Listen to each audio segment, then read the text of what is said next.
Okay, we are here, and uh,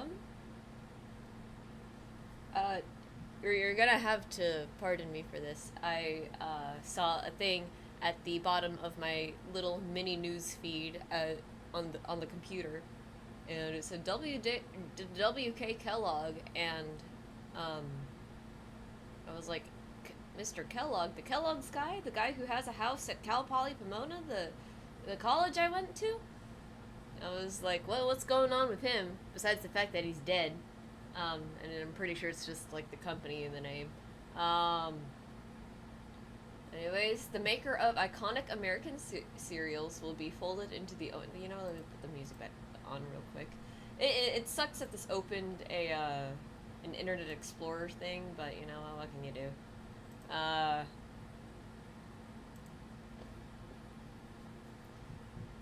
Anyways, um, Mr. Kellogg and I guess Nutella and Tic Tacs are now going to be part of the same household.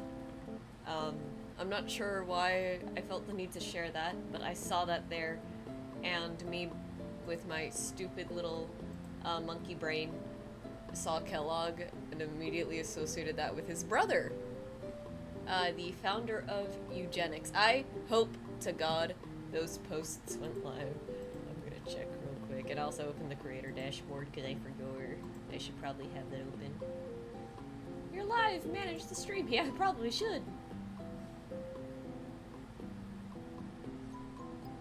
All right. I was gonna look something up.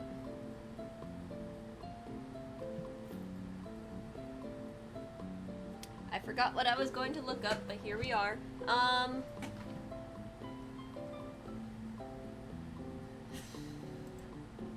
don't remember. We're doomed. Okay, well, anyways, here we are. Here we are. Big dryad and the strange yellow border around my tablet. That wasn't there the last couple of times I streamed. But you know what? It is what it is. Alright.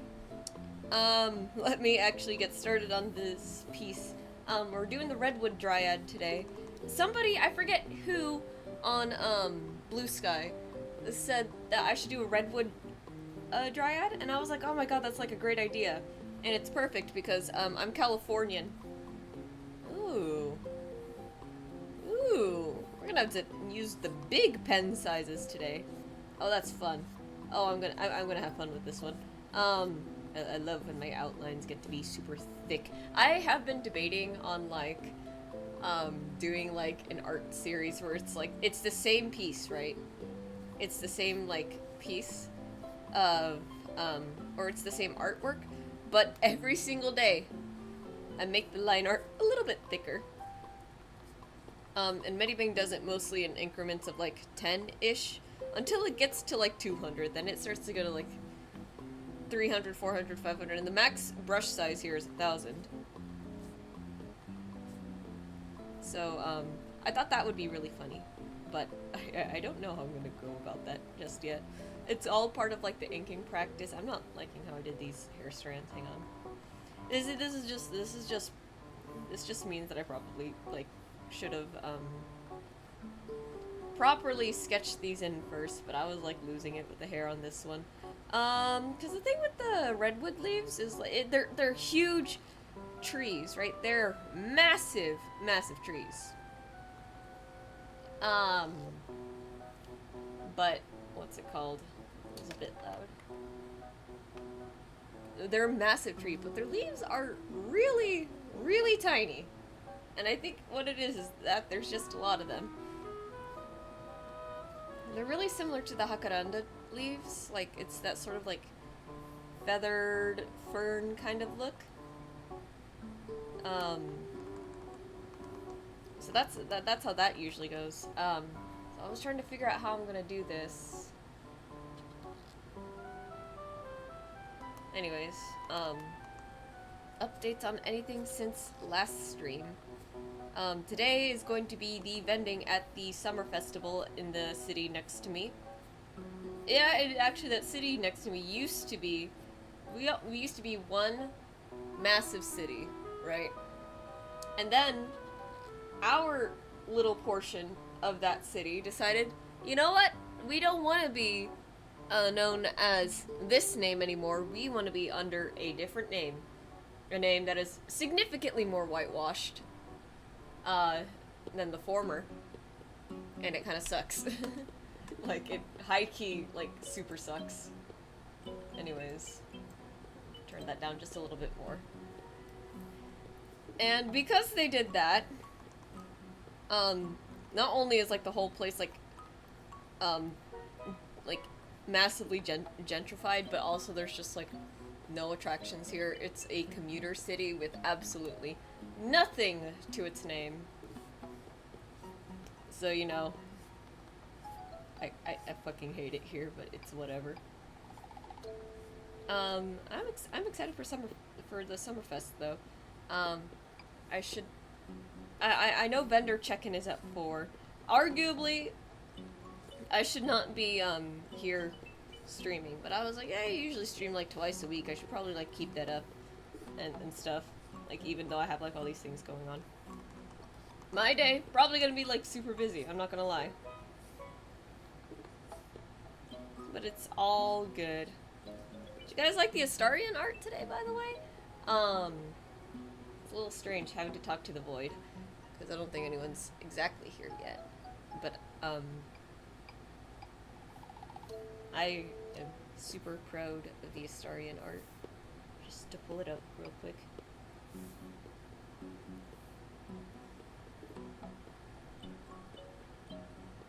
And we're loading, we're loading, we're loading! There it is! I'm super proud of it. Not to, like, immediately get sidetracked again. But, I thought the rendering was a little bit flat on the Elliot Mermaid one. So this time I wanted to try and give it a little bit more depth and dimension, I thought. I think I did a decently good job for not looking at too much reference. Yeah, I'm proud of that.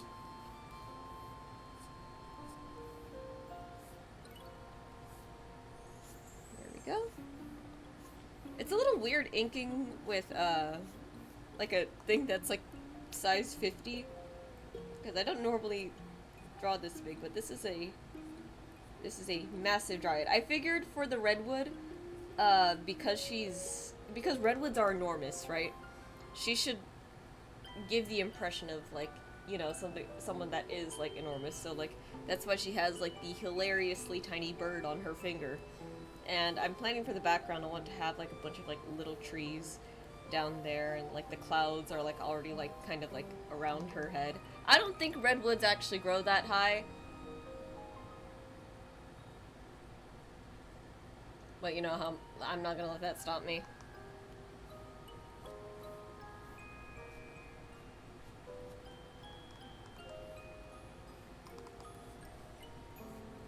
Yeah, here we go. Work has been actually like really slow. Surprisingly, yesterday, I was supposed to be 9 to 4. So yesterday, my managers we got some new coupons because Carl's Jr. has a new queso crunch burger promotion. I'm not gonna lie, the burger's good, but incredibly cursed as a concept. It's got pico de gallo, nacho cheese, pepper jack cheese, and I think that's it. And of course, like the rest of like the burger stuff, like buns and meat. Not bad. Oh, and like little like bits of tortilla chips in there. That was the other thing. But once again, not bad. Incredibly cursed as a concept. Like what are we doing? Who was in charge of this decision? Honestly, like all corporations are like comedically evil, right? One video that I saw recently was Wendigoon talking about the McDonald's hot coffee case, where that lady got third-degree burns and her, I believe it was the labia, the skin there fused, and she had to get multiple like surgeries and skin grafts, and was permanently damaged from the 200-degree coffee spilling on her. And the craziest thing about it, in my opinion, is the way McDonald's responded. Um, Offering like only like a few $100s in like damages, but then also like when they were actually in court, it was a whole thing where they were like, well, yeah, like the coffee's really hot, but the customers really want that coffee to be hot, and also we're making too much money from the hot coffee to consider turning the temperature down just a little bit. So it's like until like the damages and lawsuits like superseded the sales that they were making coffee, they just weren't going to, you know, make the coffee at a cooler temperature, because she wasn't the only one who was getting burned, right? It was multiple people, like facing like serious burns from the coffee, and also like that's just like undrinkable. Can you imagine like drinking boiling water? Because that's basically what it was. It was just, I think, I just barely under boiling temp. Like, can you imagine that? Boiling water and you're just drinking it. Like, soup is hot, right? Soup is hot. But at least with soup, it's not boiling in your bowl. It's already had, like, if you serve it in, like, in a ceramic, it already has, like, time to cool. It, you can absolutely like blow on it with a spoon, and everything. You can do. You can. There are steps that you can take to cool it down. The coffee is thrown into an insulated mug. So no, that doesn't really work out the way that they want it to. Okay, so here is my plan for getting the hair to kind of like look like the leaves. If this was a flowering tree, I would be more than happy to make the hair the flowers. Kind of like what I did for the Hakaranda, where like the whole flower was just kind of like how her hair looked. But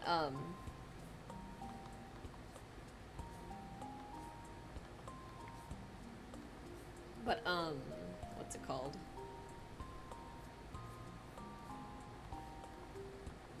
I don't think they produce flowers. They produce little pine cones, so I made sure to sketch a couple of those in on the branches. But as for how the hair was supposed to look, it's gonna be a little funky looking, I think. Essentially what I'm gonna do, I'm gonna give it like this sort of like feathered look.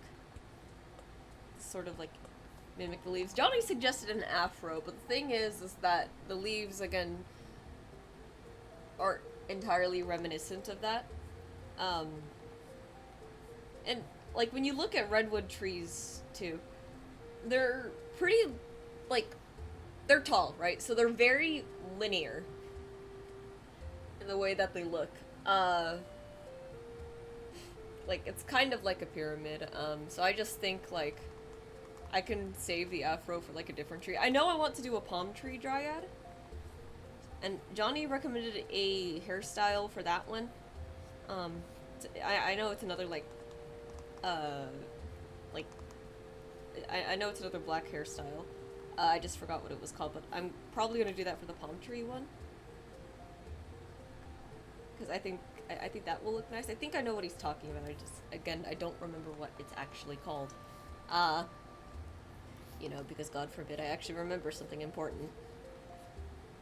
Speaking of important, yeah, last night I was so tired. I was supposed to like write down in my little vending journal, like the stock that I have for today, and like format it so like I can like correctly write down like how much I sold, and then like 10 minutes before streaming, I pick up the journal and I'm like, prints sold, stickers sold, keychains sold.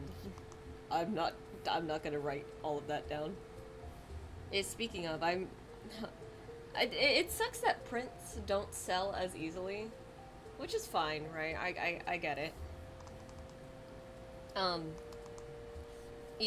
Sometimes people are very particular about the kind of art that they want to have, like, around their, house and everything, and that's fine, right? Or maybe, like, they're just not into it. Like, I do a lot of fantasy art, is the thing. But I really want to make more prints. Like, it's so fun, but I have all of these, and, like, I can't just, like, print out a bunch of new ones already. Like, I want to, like, try and sell, like, a few more of those first.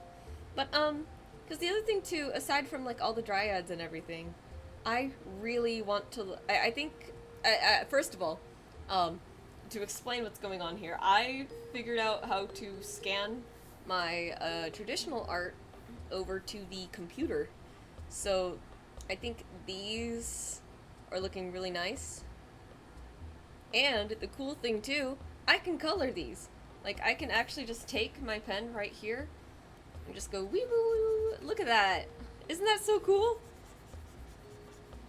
Obviously I'm not just gonna like color it like that, but I think I want to try making colored versions of these, which is really fun. I haven't been able to try that like at all on like at all just like on paper, because for one, I don't think the paper's thick enough to hold watercolor. Two, I don't have like that many colored inks. So yeah, that's like a huge thing, but like look at that. I like isn't that so fun to think like I could just like color like my art here?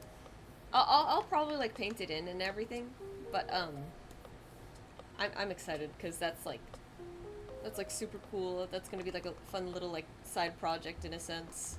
And then of course I can print those out and sell it to stuff and everything, which I think will be really fun.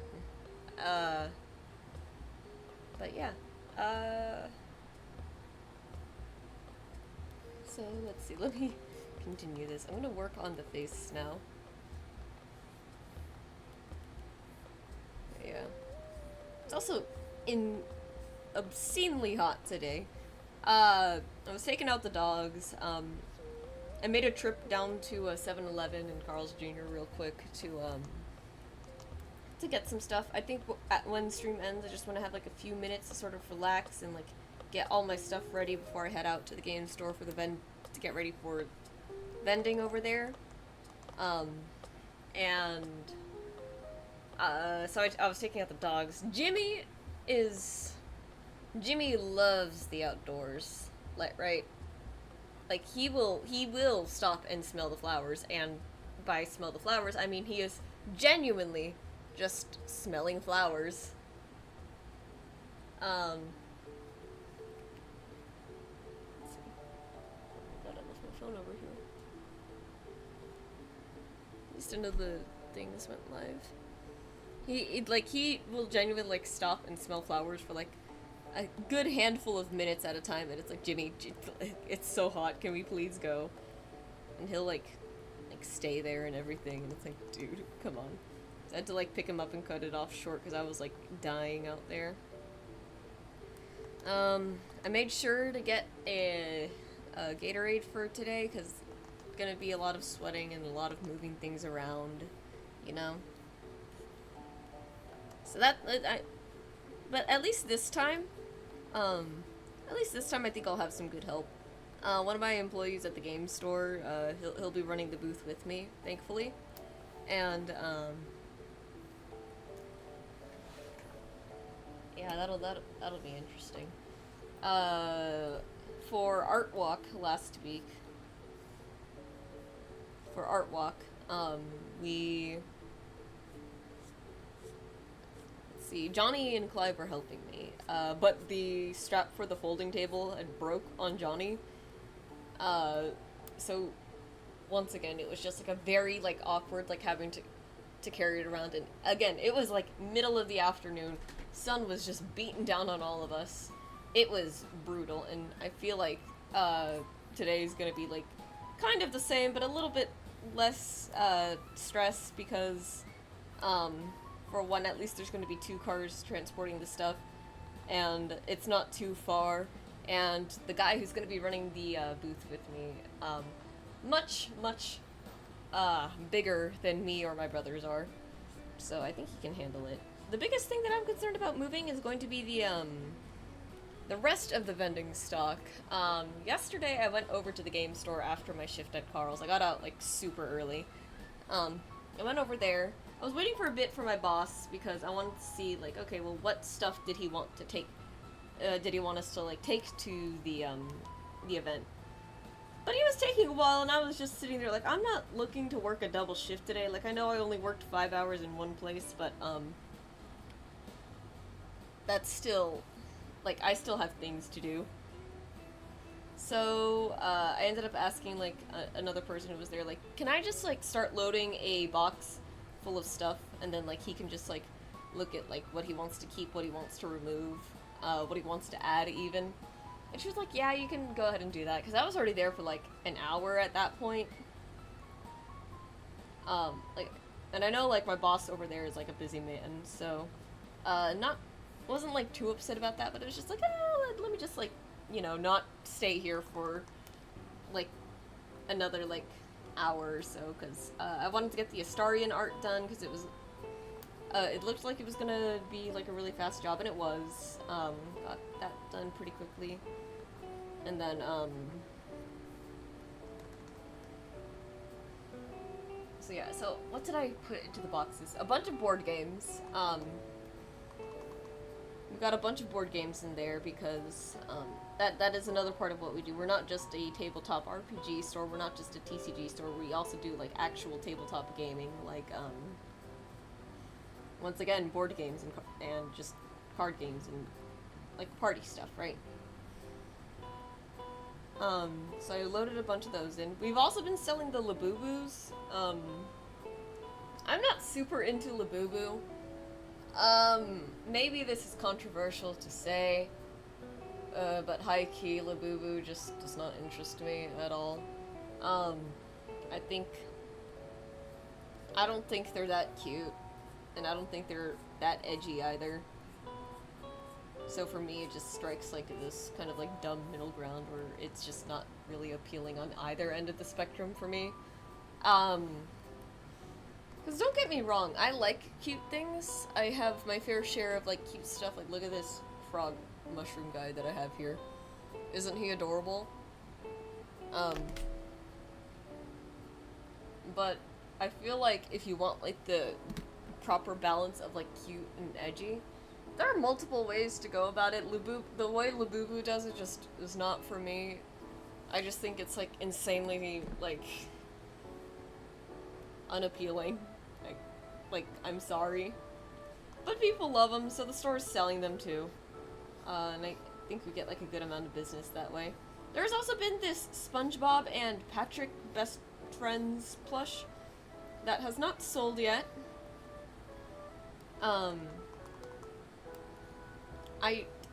It's been there for like months now, so we just threw it in the box. Like maybe we'll get lucky over there. Like maybe this stupid little thing will finally find a home.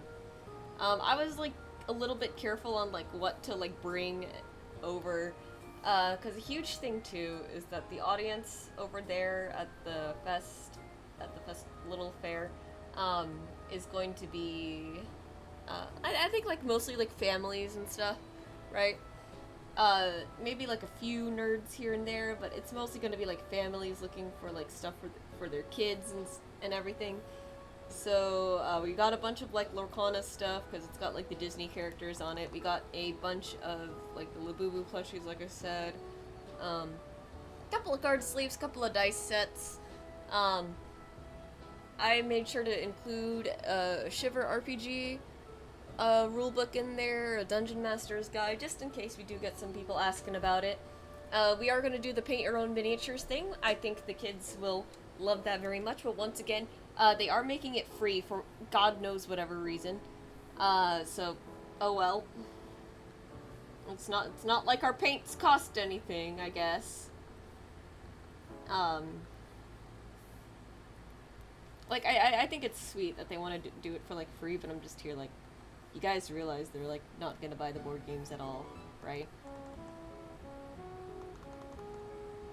And this time, too, I made sure to, like, buy some larger paper bags so that if people buy, like, the larger stuff, like the big board games and everything, they actually have a way to carry it around without like having to lug it back to their car or anything.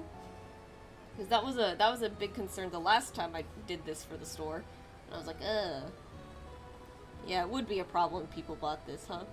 Then again, maybe their goal isn't like selling, maybe it's just like getting more people to visit the store, which is good. I like that a lot, but it's also like you don't want to spend money renting out a space to like vend at an event, especially for like 4 weeks, and not make any sales. I think just like, come on, guys. This is going well. I also hope that Twitch isn't like, probably should have mentioned this earlier, I hope Twitch hasn't like completely banned me. Like, I didn't put a nipple there, right? She is going to be naked, but I'm not going to draw in a nipple, because I think I can get away with that.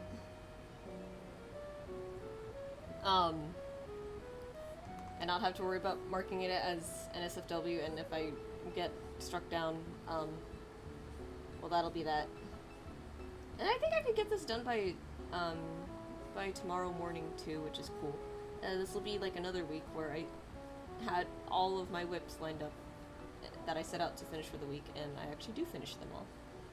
Which is really exciting, which means I'll get to work on some new sketches over the weekend. And of course, more ink art, because I think they're a really good way to like pad things out without having to post like multiple like progress shots, you know? Like, I'm proud of myself for being a particularly fast artist.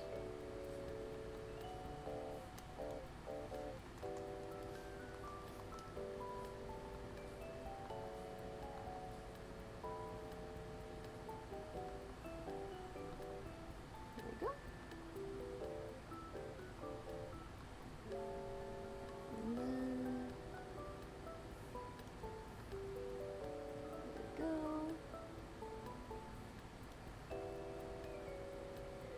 Yeah, just a nice chill thing. Oh, hello, first time chat, Hina Pilot. Welcome.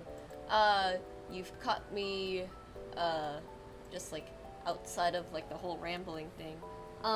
Lovely to see you here. I'm Kerr. I do a lot of art streams. Sometimes I play games, but I'm a little like lost on what to play next. It's probably gonna be Mystery Dungeon. I'm just like, it's just, I've already played Mystery Dungeon on stream like a long time ago. It's just like this time it would actually be with like an actual audience and not just me like streaming to my friends. So that would be that. But maybe I'll play something else, I don't know. There might be some fun games on stream. Oh, thank you. Yeah, we're doing a Redwood Dryad, while I mercilessly pray that Twitch auto-moderation does not flag this for nudity. Because technically she is nude, but I promise I'm not drawing nipples today. But yeah. We're approaching an hour. I'll have streamed for an hour, by 12:30 here. So, stay zoomed in. Basically. If I just, like, cut the screen off and be like, hey, look, guys, look at this video, and, like, while I'm working on, like, the breast area. Oh, wow, look at that, it's done. No need to look down there. I just didn't feel like drawing clothes. I'm too lazy sometimes. And that is a cute Squirtle, by the way. That is cute. Oh, it's not Squirtle. I mean, I know Squirtle is blue. I thought someone just made theirs green. That's a cute turtle, then. But yeah, I'm just talking about vending stuff, because today, in the city next to mine, there is a little vending event going on for the summer. It's going to be going on for 4 weeks, and I will be vending in collaboration with the game store that I work at for those 4 weeks. So, I'm looking forward to that today. All of that being said, this is going to be like a very, like, busy period. It is Squirtle, he's just a bit sick. Yeah, just a little bit. He got hit with the, poison, condition. And speaking of poison, isn't poison... I haven't, like, done, a lot of, like, competitive Pokemon in a bit. They never buffed poison, right? For a little bit, I was into, like, VGC and competitive Pokemon. So I was, like, doing, like, a lot of research and team building and stuff. I haven't played Pokemon in ages. Yeah, understandable. Um, Pokemon's Pokemon's kind of like a I love it a lot, but I have yet to play the DLC for Scarlet and Violet, so I just haven't like gone back to it. I have a living dex on Pokemon Home that goes all the way up through like I think Legends Arceus, but I never like got it for Scarlet and Violet. Like I have all the Pokemon in the box ready to go. I just haven't like updated my payment plan for that. I probably can't do it anytime soon too, considering I haven't I probably can't update my Nintendo services for a while. I have like some dumb payments coming up and it just keeps piling up and everything, and I'm like, well, what can you do? Play the one that Switch that looks awful but was pretty good.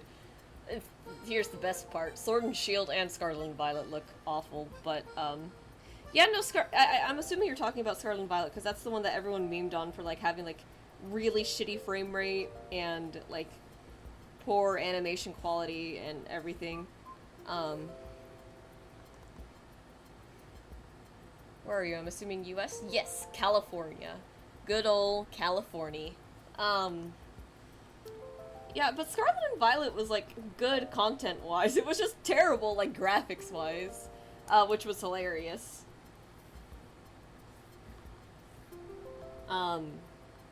But you know, it's not, for me personally, you don't play Pokemon for the graphics, you just play it, for the funsies. But like, you know, some people, it's like, well, it's like a $60 game, it should have good graphics, and to that I agree, but at least there was good content. Oh, you're from Scotland, that's insane. I think you're the first one. It was good as a Pokemon game, it was. Well, that's crazy. I have not had any viewers from Scotland before. Welcome. That's really cool. I have 2 viewers from Germany, and then I think the rest of them are from the US. And then I have 1 viewer from Philippines, but they're not here today, which is fine. Usually my schedule is flipped. Usually Thursday it's a nighttime stream, and then Tuesday it's a daytime stream. But I had, for the next 4 weeks, I have to do it like this because once again, vending event. That's because I think it's gonna go up to 9. So look at that, 90 followers. Thank you so much for the follower or for the follow. That's so cool, man. 90 is actually kind of insane.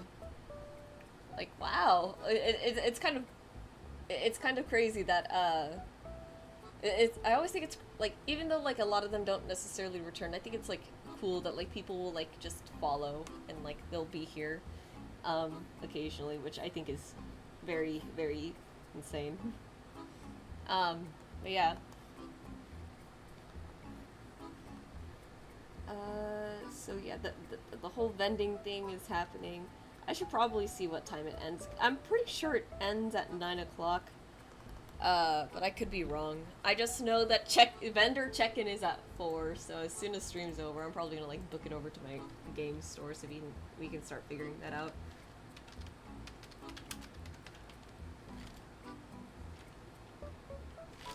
Summer Street Fair.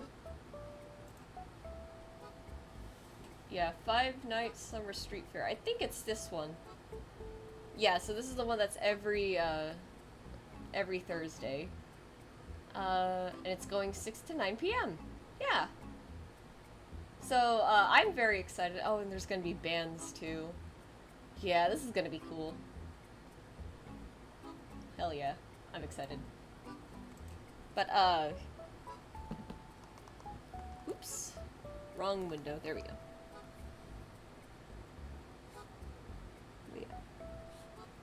Let's see. There we go. Something like that. I think that's what I should probably. How's life in Cali? Do you get any issue with the wildfires? So where I live specifically, not too much actually. So the nice thing about where I live, which is also just a detriment to my sanity, is that it's not very green here. Where I live, it used to be a lot of farmland until they decided to develop it. Um, so not a lot of like trees, but there is kind of a big forest-ish swamp. I don't know what the exact biome would be, but if you can imagine like a river, like a very slow-moving river and a bunch of trees, that's what it is. Um, we have that. Thankfully, that hasn't caught on fire in a while. Are you near LA, Sacramento, or San Diego? I'm gonna wager LA. Um, I'm gonna do my best not to dox myself here.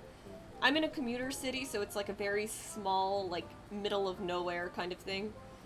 Uh, it's so funny. It's like, I feel like the advertisement for the city is always like, oh, we're a new and developing community. And it's like, we've been a new and developing community for, like, 20 years now. Like, should we just, it,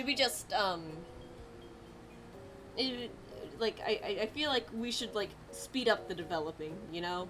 Because there's, like, literally, like, nothing to do here aside from, like, the movie theater and then Target for shopping. Yeah, no, of course, don't say it's just California. Yeah, it's basically 10 times Scotland, yeah. Well, yeah, specifically the region of California that I live in is SoCal. The one that's not weirdly racist. I'm gonna put it like that, because it's kind of true. Sometimes I feel like I want to move up north because I feel like it'd be, like, much cooler up there, and I have had this horrible, like, rash on my neck from the heat, I think. And a couple of other heat rashes just on my arm. But,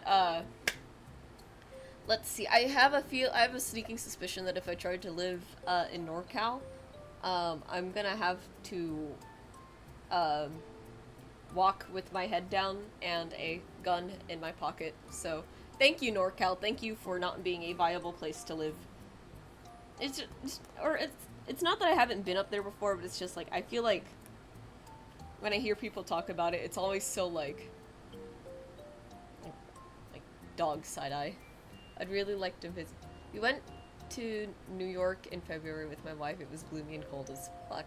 Yeah, that sounds about right. When I went to New York, it was summer and it was hot as shit over there. I'd really like to visit San Francisco. I've been to San Francisco a few times. I've seen, I think like twice, actually. I'm not terribly sure. But San Francisco's cool. I remember it being like very cold there because it's very much like coastal, right?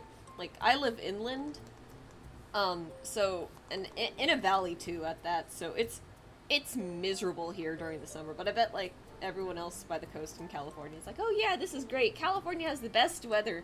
Meanwhile, I'm over here, like, I'm actually about to have a heat stroke. Yeah, Golden Gate Bridge is pretty cool, but that's kind of, the issue there for me is that that's kind of all I remember from visiting San Francisco. It's been a long time since I went. New York was colder than Scotland, which we didn't think was possible. Oh man, that's a surprise. That is actually a huge surprise. Yeah,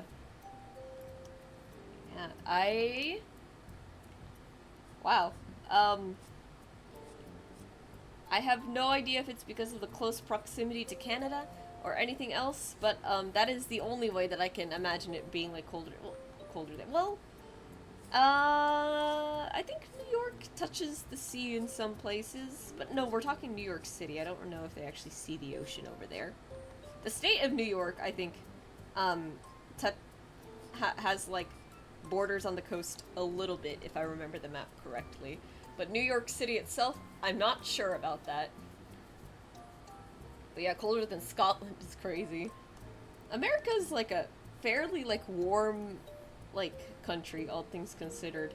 So much of it, like, especially like I feel like in the middle and like southward is very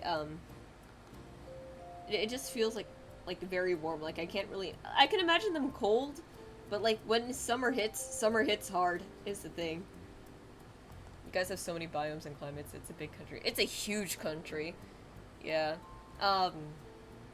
One thing me and Clive had talked about one time, There were these TikToks circulating, from like people from the UK, who are like, "How come Americans drive everywhere?" I don't know. Maybe it has something to do with the fact that like half the country is, I don't know, kind of like a desert. um, and maybe the fact that the country is just freaking massive, and maybe the fact that it like again it's a huge place. Like it might, bro. We had to go. We had to taxi around New York, and it was like a 45-minute walk just to go eat something. Yeah, no, literally. Um, for me, when I was in school, I didn't dorm, first of all, because dorming it was way too expensive. That meant I had a 40-minute commute on the freeway to get to school. And we were only in Manhattan, Lamau. Jesus. Yeah, that's pretty bad. I don't know. In bustling urban cities like that, I think it is just faster to walk because the traffic there is so, like, dense. It's like, how do you even drive? But, you know, yeah, I had a 40-minute commute to school every other day, because at least I wasn't going every day for the most part. And then COVID hit, and then my 40-minute commute just became a 5-second walk over to my computer desk, because of course it did. But yeah, all of that considered, it's just big. It wasn't that bad, but maybe because the city we live is such small roads, it takes 2 cars to create a traffic jam. Jesus Christ. Oh, that's bad. You know, I went to Philippines back in 2018. We were visiting Cebu because that's where my parents lived and grew up. Um, man, I want you to imagine like New York traffic, right? Like you've seen that. Now I want you to remove the concept of lanes,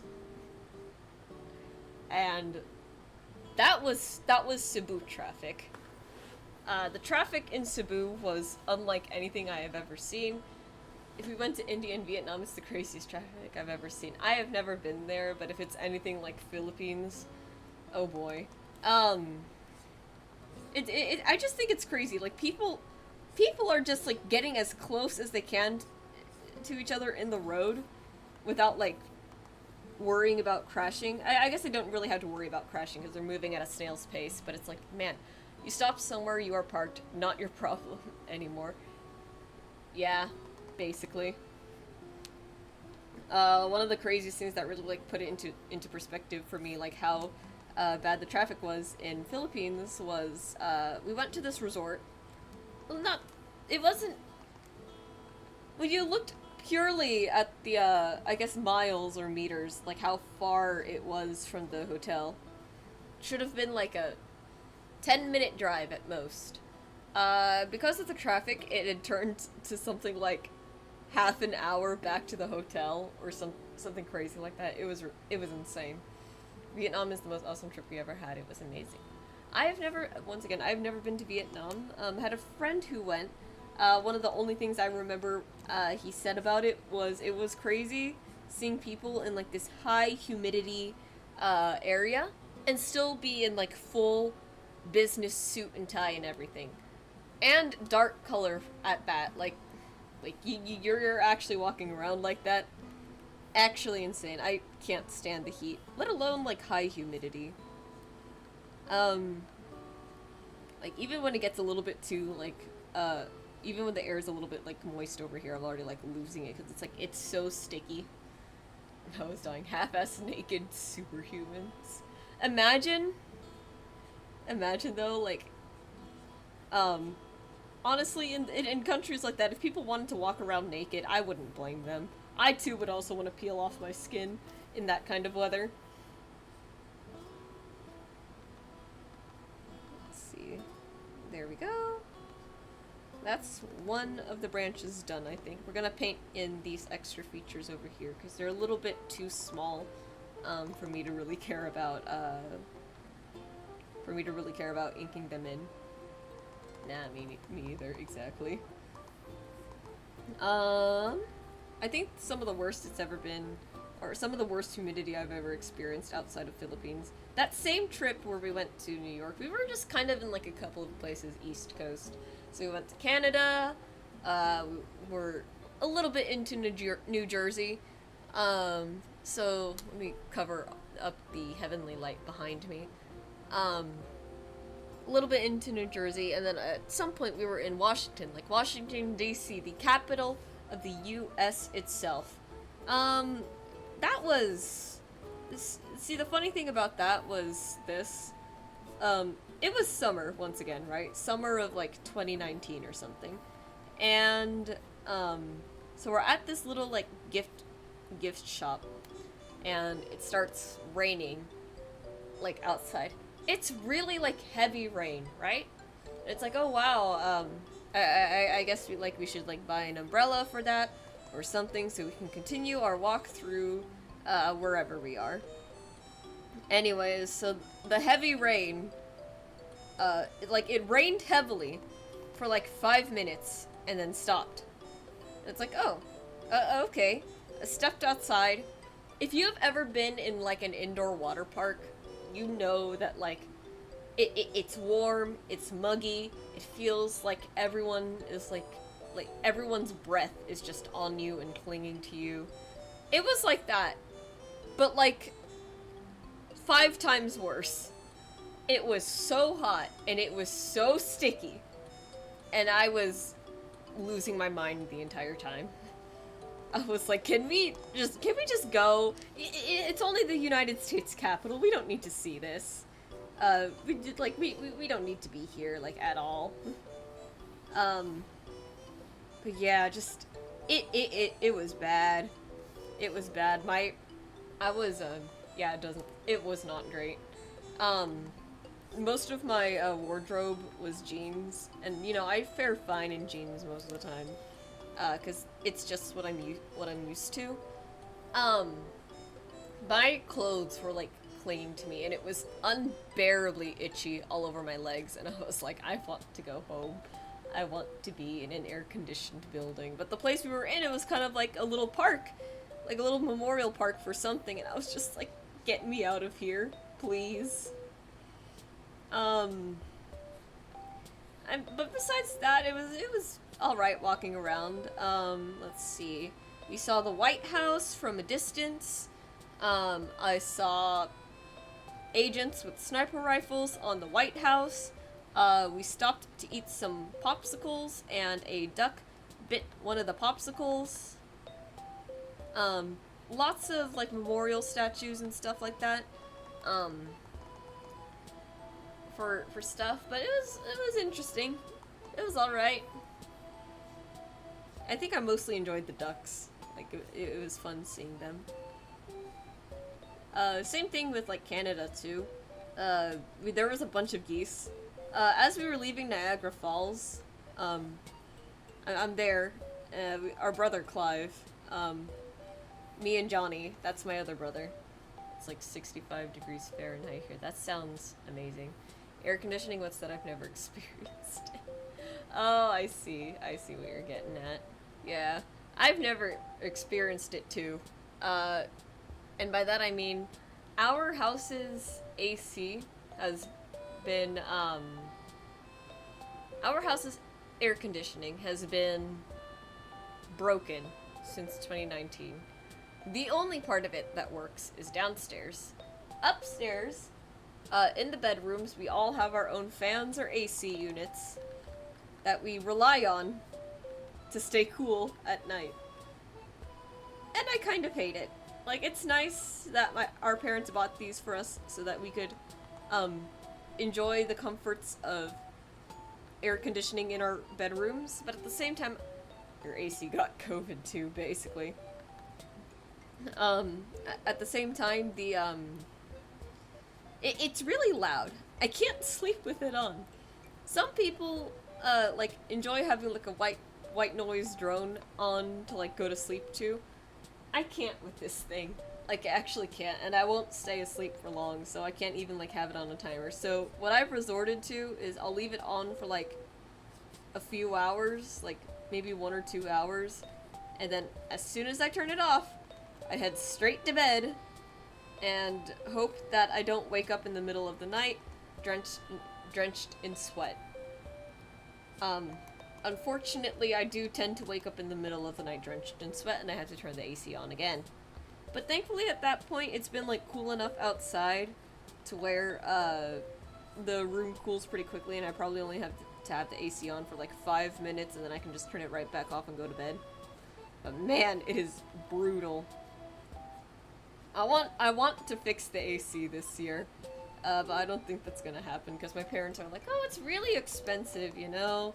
And our units, like, basically, like, work the same way, and I'm like, I'm dying. Like, I am actually losing it. But you know what? It's not as bad as a coworker of mine. One of my coworkers, so I also work at a Carl's Jr.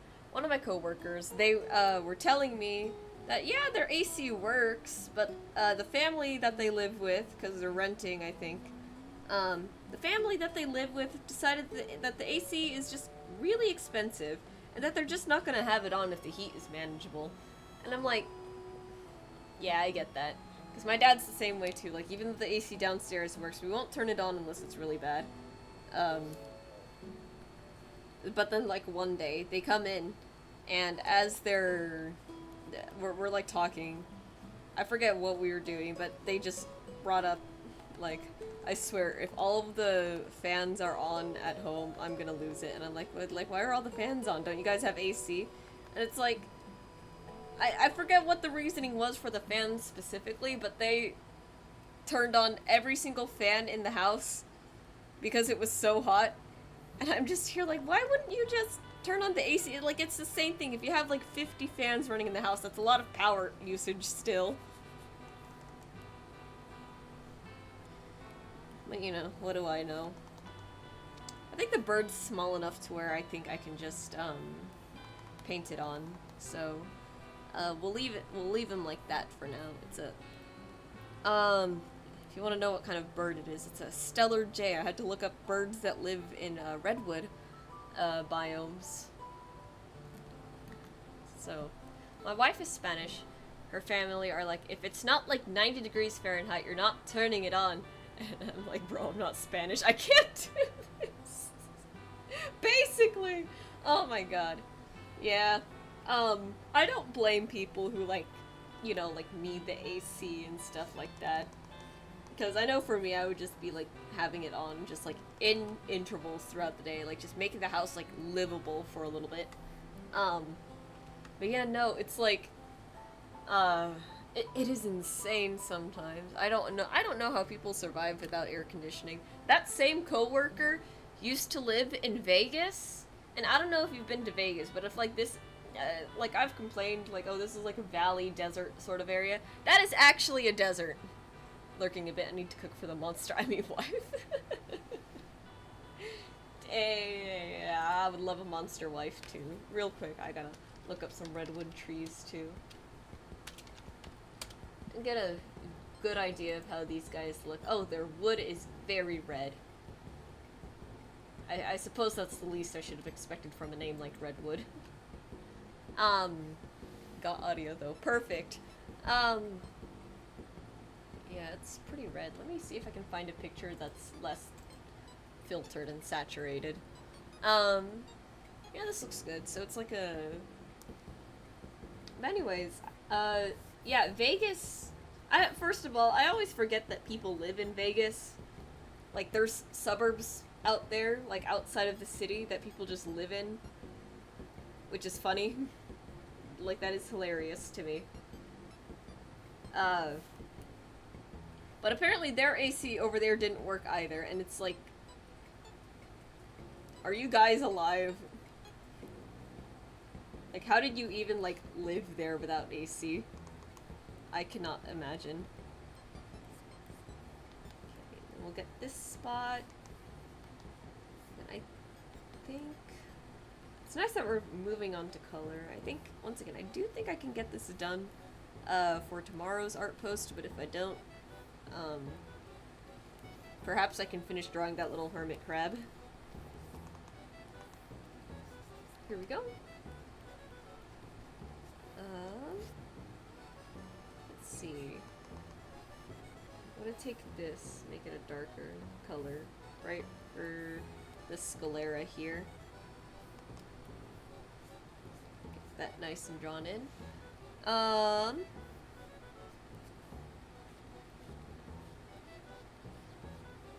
But yeah, you gotta love summer. I love fall. I think fall is actually like the best season in my opinion. In my humblest opinion. Oh, Mocap. Hello, nice sketching. Hello, Mocap. First time chat. Lovely to see you here. It's a little more than a sketch now, but yeah, we are working on a dryad. Real quick, I want to reference how I was doing like the bottom portions of the ears for the dryads. Let me just take a peek at what I was doing. I swear I make it lighter, but I don't remember. Look at you. I'll wait forever for it to open. Yeah, so it is lighter color. So we'll go back to this. Maybe put it like right about there. But yeah, I'm working on a redwood dryad because somebody requested this on Blue Sky. I should try to find that one, but I don't really know how I'm gonna go about that. I could probably just scroll down to the post I made, but the thing is that I don't think the, I don't think Blue Sky has an option to, like, search through your posts, so I'm a little screwed on that end, but it's okay.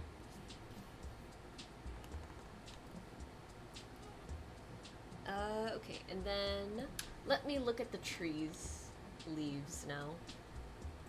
It's like a... Man, these things are massive. I will never get over that. It's kind of like a... It's kind of like a very deep emerald-ish green. I think that's a good enough way to put it. So let me pull it up again. But yeah, I want to take more requests for dryads. I have a maple one in mind, and I'm gonna make it like a fun I want to make it like a fun, like, autumn thing, because I love autumn.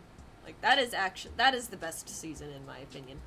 Like, especially over here, not too hot, not too cold, very pretty colors, and the best aesthetic. Like, just period. Winter is just, like, cold here, not in, like, a fun way. Other places get snow, we just get heavy rain, and, really it's really cold, and it's kind of nice until you realize that you work in the morning and it's really hard to get out of bed in the morning when it's really cold like that. And then you get off at like in the evening and it's all dark and everything. I was losing my mind last winter. It's like I don't want to be here. My shift at Carl's is so funny. Alright. I think I like how that looks. I think it could stand to be a little bit more desaturated, actually. Yeah, but that's not nearly as fun. Maybe if I go like this. It's a very subtle difference, but it will make all the difference. Because, of course, art is just like that. Yeah, that's pretty good. I did check your Instagram. You make nice stylized art. Oh, thank you! Yeah, I realize I probably should have my, what's it called? Probably should have my website in there. Maybe it's somewhere there in my Twitch bio. Yeah, yeah, no, I like my art style a lot, too. I think it's very fun. I think it's very unique and, eye-catching in a sense. Now, if only the social media algorithms were nice to me. I don't like talking about social media stuff all that much, because it just feels very, like, demoralizing to me, in a sense. But the, it feels so hard to, what's it called? To have, like, an artist, to have an audience as an artist sometimes, because it's like, sometimes the algorithm is nice to you, and sometimes it isn't, and I have no idea how to help that. I saw one post on Twitter, from like a really like talented, I think it's called Perlers. It's that thing where it's like you put them together like kind of like a pixel style, and you iron it all together. I forget what exactly it's called, but I think it is Perlers. He does that, and he was saying like it's a good idea not to tag the artwork, but I swear every time I don't tag my art, it doesn't perform that well, and I'm like, I give up. And on top of that too, it's just like the whole business media thing is just once again very like demoralizing, and it just doesn't feel that good, but here we are. It's the same reason why my commission's info isn't really pinned on my thing anymore. I used to have it like that, where it's like it was always there, but it's like I like the weekly schedule a little bit more, and I like that my commissions aren't easily accessible, because, what is it? I've had like enough experience with like bots already, to recognize that they're a little like, stupid. I think they do just like go to like different accounts to see if like there's commission info, and then, if they see it, that's when they like message the artist asking about it. And I got sick of all of that, so I added like a couple of rules for my commissions basically, and all it was hey, you like painting curvy women? Yeah. I kind of, it's not clear, I do have a small type preference. I mean, I try to diversify the body types the best I can, but I'm not like a super experienced artist or anything, so sometimes I just kind of don't understand it. But yeah, there is kind of a lot of that. I think Lilac, though, she's more wiry in my head. Like, she's very, like, slender and very, like, I don't want to say flat, because flat sounds, like, mean, in a sense, but, she is supposed to be, like, a little bit more on, like, the slender side. Airy, my other druid, she's supposed to be, like, more fit, but also, like, a little bit curvy. This feels like a weird thing to talk about, but I guess it would be, yeah, anyways. But yeah, this is what I do. So now, I'm gonna take this same color, and we're going to figure out how to paint, the shape of this tree in, of these trees in, basically. I'm not really sure how I'm gonna do that. As nice as these pictures are, the trees, they kind of only capture the bottom of the tree. And if it shows the top of the tree, it's like from the bottom. Oh my god, finding reference is so funny. It would reference this, but it's not exactly what I'm looking for. There's this.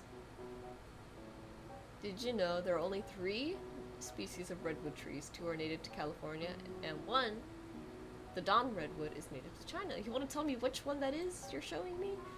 I think it's we'll go with this one that kind of looks like more bushy up top.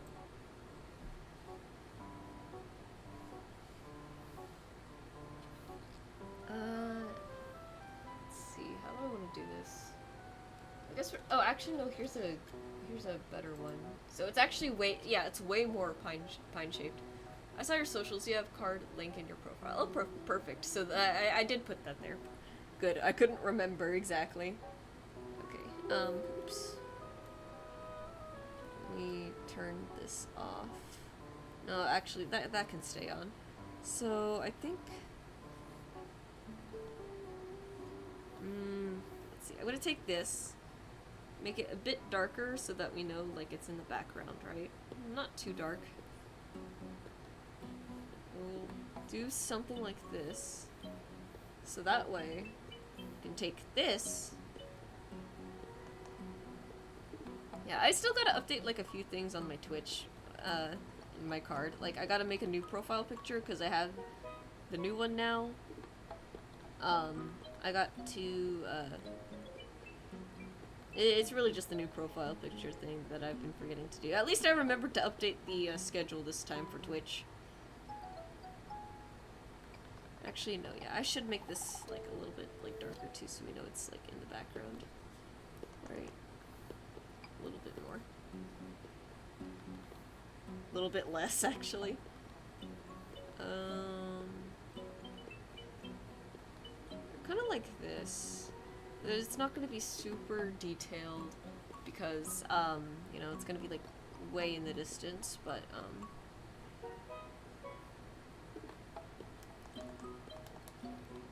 just something like that, I think. Something to really, like, give it, like, a bushy impression. Once again, it would help more if I could actually see, oh, here we go. Here's a good one. Okay, yeah, so it's a little more like this, actually. So we'll just, like, paint all of that in.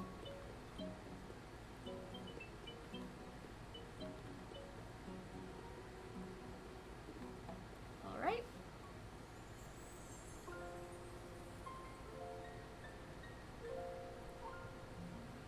I've been trying to learn to paint, like, leaves a bit more, because usually for trees I have, like, this one leaf brush that I use a lot, but I feel like because of that, my trees have been, like, looking, like, very, like, samey, if that makes sense. Like, they're too similar to each other. So I wanted to change that up, and for dryad hype, let's go. Yeah, new dryad drop incoming. If I'm good about working today, later tonight, I will get this finished. Actually, I have a late shift at Carl's tomorrow, so it works out. I can actually stay up late and finish this. See, I would have had stream at tonight, but that Summerfest thing is ending at 9 p.m. and I'm not making it back home for 10 for stream. So, Lamau. So we're just gonna do this. I'm not gonna bother making a brush for it because I think if I wanted to do that, these trees. Like, I would have drawn the trees a little bit differently. Look at that! And then... Yeah, hello, Sambatson. How are you this fine? I know it's evening for you. I was actually in Drink Your Vegetables stream before this, because I saw that she was live, and I was like, I have not caught one of her streams in so long, let's go. I think when she streams, I'm usually at work, which is probably the same for her, to be honest. Like, when I stream, I'm sure, like, a ton of people are at work. Hang on. There we go. Give it a little bit more, like, breakage in there. I think those are looking good, right? Then, like, we can have, like, birds, like, flying, like, right here. It is currently 21:37, so it is evening. You are right. Wonderful. What is 21 minus 12? What is that, 9:37? Yes, I think so. I can do math, I'm sure. But yeah, here we are. I think it is looking pretty decent so far. Yeah, learning to paint the leaves is fun. And then I think all I'm going, oops, not that. All I'm going to do now is I'm going to take this color, we'll make it like fairly dark, and just put like a nice little shadow over it so these don't look too flat. We'll also do the same with like a highlight sort of thing, because this is like way up into the air, right? Actually, go back to this, go back down. Put some more leaves down there, why not? Like, these redwoods are big. I'm doing okay. It has been one of those days where you feel tired for no reason despite feeling fine. Mood. I feel like that's me, like, on a lot of days. I swear, my days are just getting, like, busier and busier. And it feels so much harder to, like, find, time to do stuff. But you know what? That's okay. Stream gives me, an excuse to draw. Not like I needed that anyways, but, You know, I'm sure there's some part of my brain that appreciates it. We'll go like right here. And we'll just take small little pockets. Nope, too big still. I'm gonna take these and we're just gonna like sprinkle it like that, just to give it a little bit of depth. Just a little bit. This is the same technique that I used kind of on the Dragonborn one earlier this week. And I woke up today and I was like, I'm so tired. I think a 12-hour nap would properly fix me. Like my friend was telling me like she doesn't like sleeping because it feels like she should be like doing something productive. Meanwhile, I'm just here like a 12-hour nap would set me straight. I would be so happy if I could do that. But alas, here we are. I think the only days I really have room for that is Sundays. But even then I feel bad because it's like Butters will be downstairs waiting for me. He's so funny. I can't keep that dog waiting. I guess I could take a 12-hour nap. Sleep sounds too good. It's so good. Let's see. On the subject of sleep, I wish I could remember my dreams better because there were some funny ones. Yeah, no, sleep would be great. I guess I could get my 12-hour, like, power nap if I go to bed at 8 p.m. and then wake up at 8 a.m., right? But I think the issue is that it's less about, like, when I go to bed and more about when I wake up. That's what I'm struggling with right now. That's hard for me. So that's what that looks like. So let's get the fun Gaussian blur on. Look at that. We'll put it at like 10. I think that's good. I'm gonna blur out some of these highlight spots too, because they're a little bit too visible, for the lack of a better word. They're a little bit too clear, that's what it is. We need to create distance here so that people understand that these are far away. Or that at least my brain understands it that way. I'm gonna draw, usually I draw the birds up, like flying birds up here too. I'm gonna draw them like down here. Really show that this is a massive, massive dryad. The funny thing actually, so I do art shares every weekend because they're fun. And I have no issue with NSFW artists coming in and sharing their art. It's a little awkward, but you know what, I do have it on my bio that I am 18 plus technically, even though it is like once in a blue moon. And there's this one account. I'm not gonna say the account name because I also don't really remember it all that well. But they have a really nice art style. Like they have like it's really cartoony. It's very blocky, and they use like really thick outlines. And I think the way that they draw is very cool. So I'm always like happy to see them. Like I'm never like oh, you again. It's always like, oh, hey. Sometimes it's a little off-putting though, because they will just like drop the art and leave. But the thing about the account is, like, they're a giantess fetish artist. Their art is never explicitly NSFW, right? It's always just, like, huge, huge, huge lady and tiny, tiny, tiny people. But there's never, like, any nudity, never anything like, explicitly sexual, which I appreciate a lot. I think the only thing that was, like, holding me back a little bit on this particular piece that I'm working on right now is just, like, I don't really want to catch fetish artist attention, but you know what? I also just shouldn't care, so I'm at that point right now. I want to draw a giant tree lady. I'm gonna draw a giant tree lady. So that's where I'm at. Just funny happenings when you exist on the internet. That's all it is. I'm gonna make these ones lighter to show that they're really distant.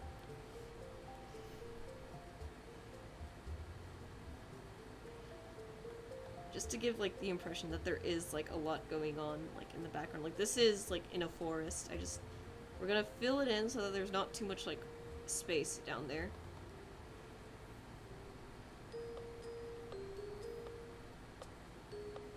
Then... we don't king shim here, but it is odd to just drop it and leave again. It's just interesting. I don't mind if artists, like, drop and leave sometimes, because it's like, you know, I get it, like, everyone's busy, even I don't feel like participating in, like, art shares sometimes, right? But, you know, the thing with my art shares is, like, I personally want to encourage artists to talk more about their art, because, you know, I think that kind of thing is important, right?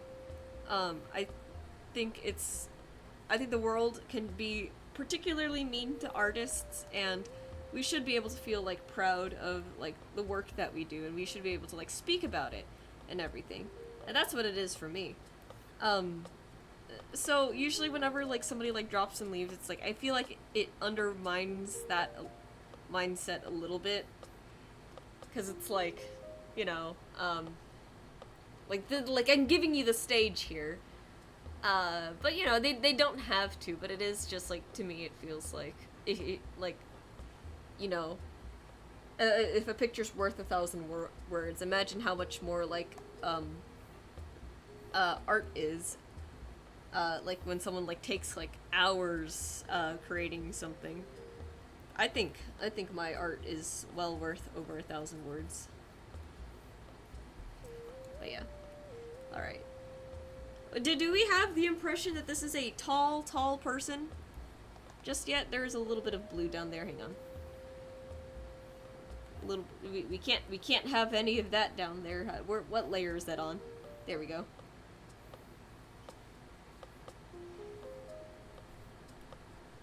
There we go. Do we... It's an opportunity. Exactly. But how do we feel about this? This is a tall person, right? Like, is that communicated clearly here? Or am I stupid? I think the answer to both questions is yes.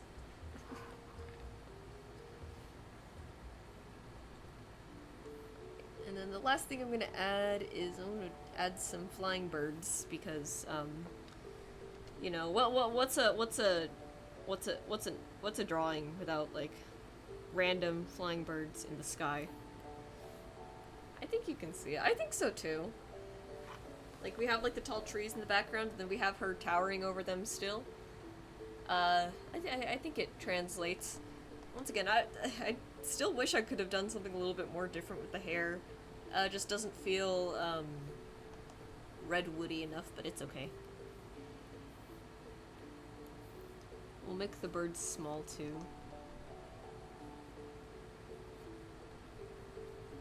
At some point, you'd think I'd make a brush for this, but, alas, here we are.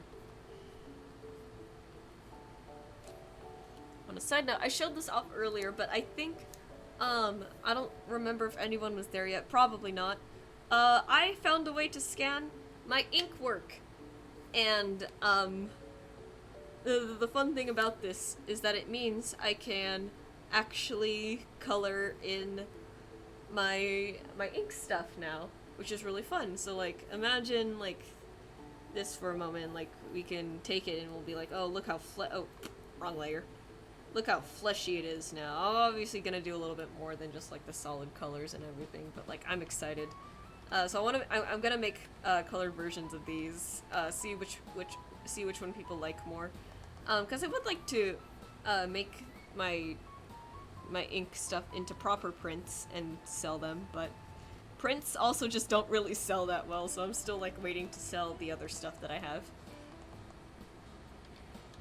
I love the copy-paste tool.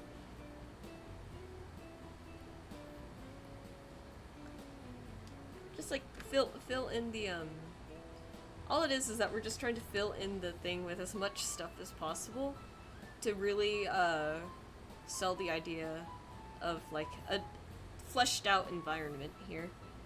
The last thing I want to add are clouds, I think. Oops. I forgot to merge. That can't be 20. That can be, like, 5 at most, I think.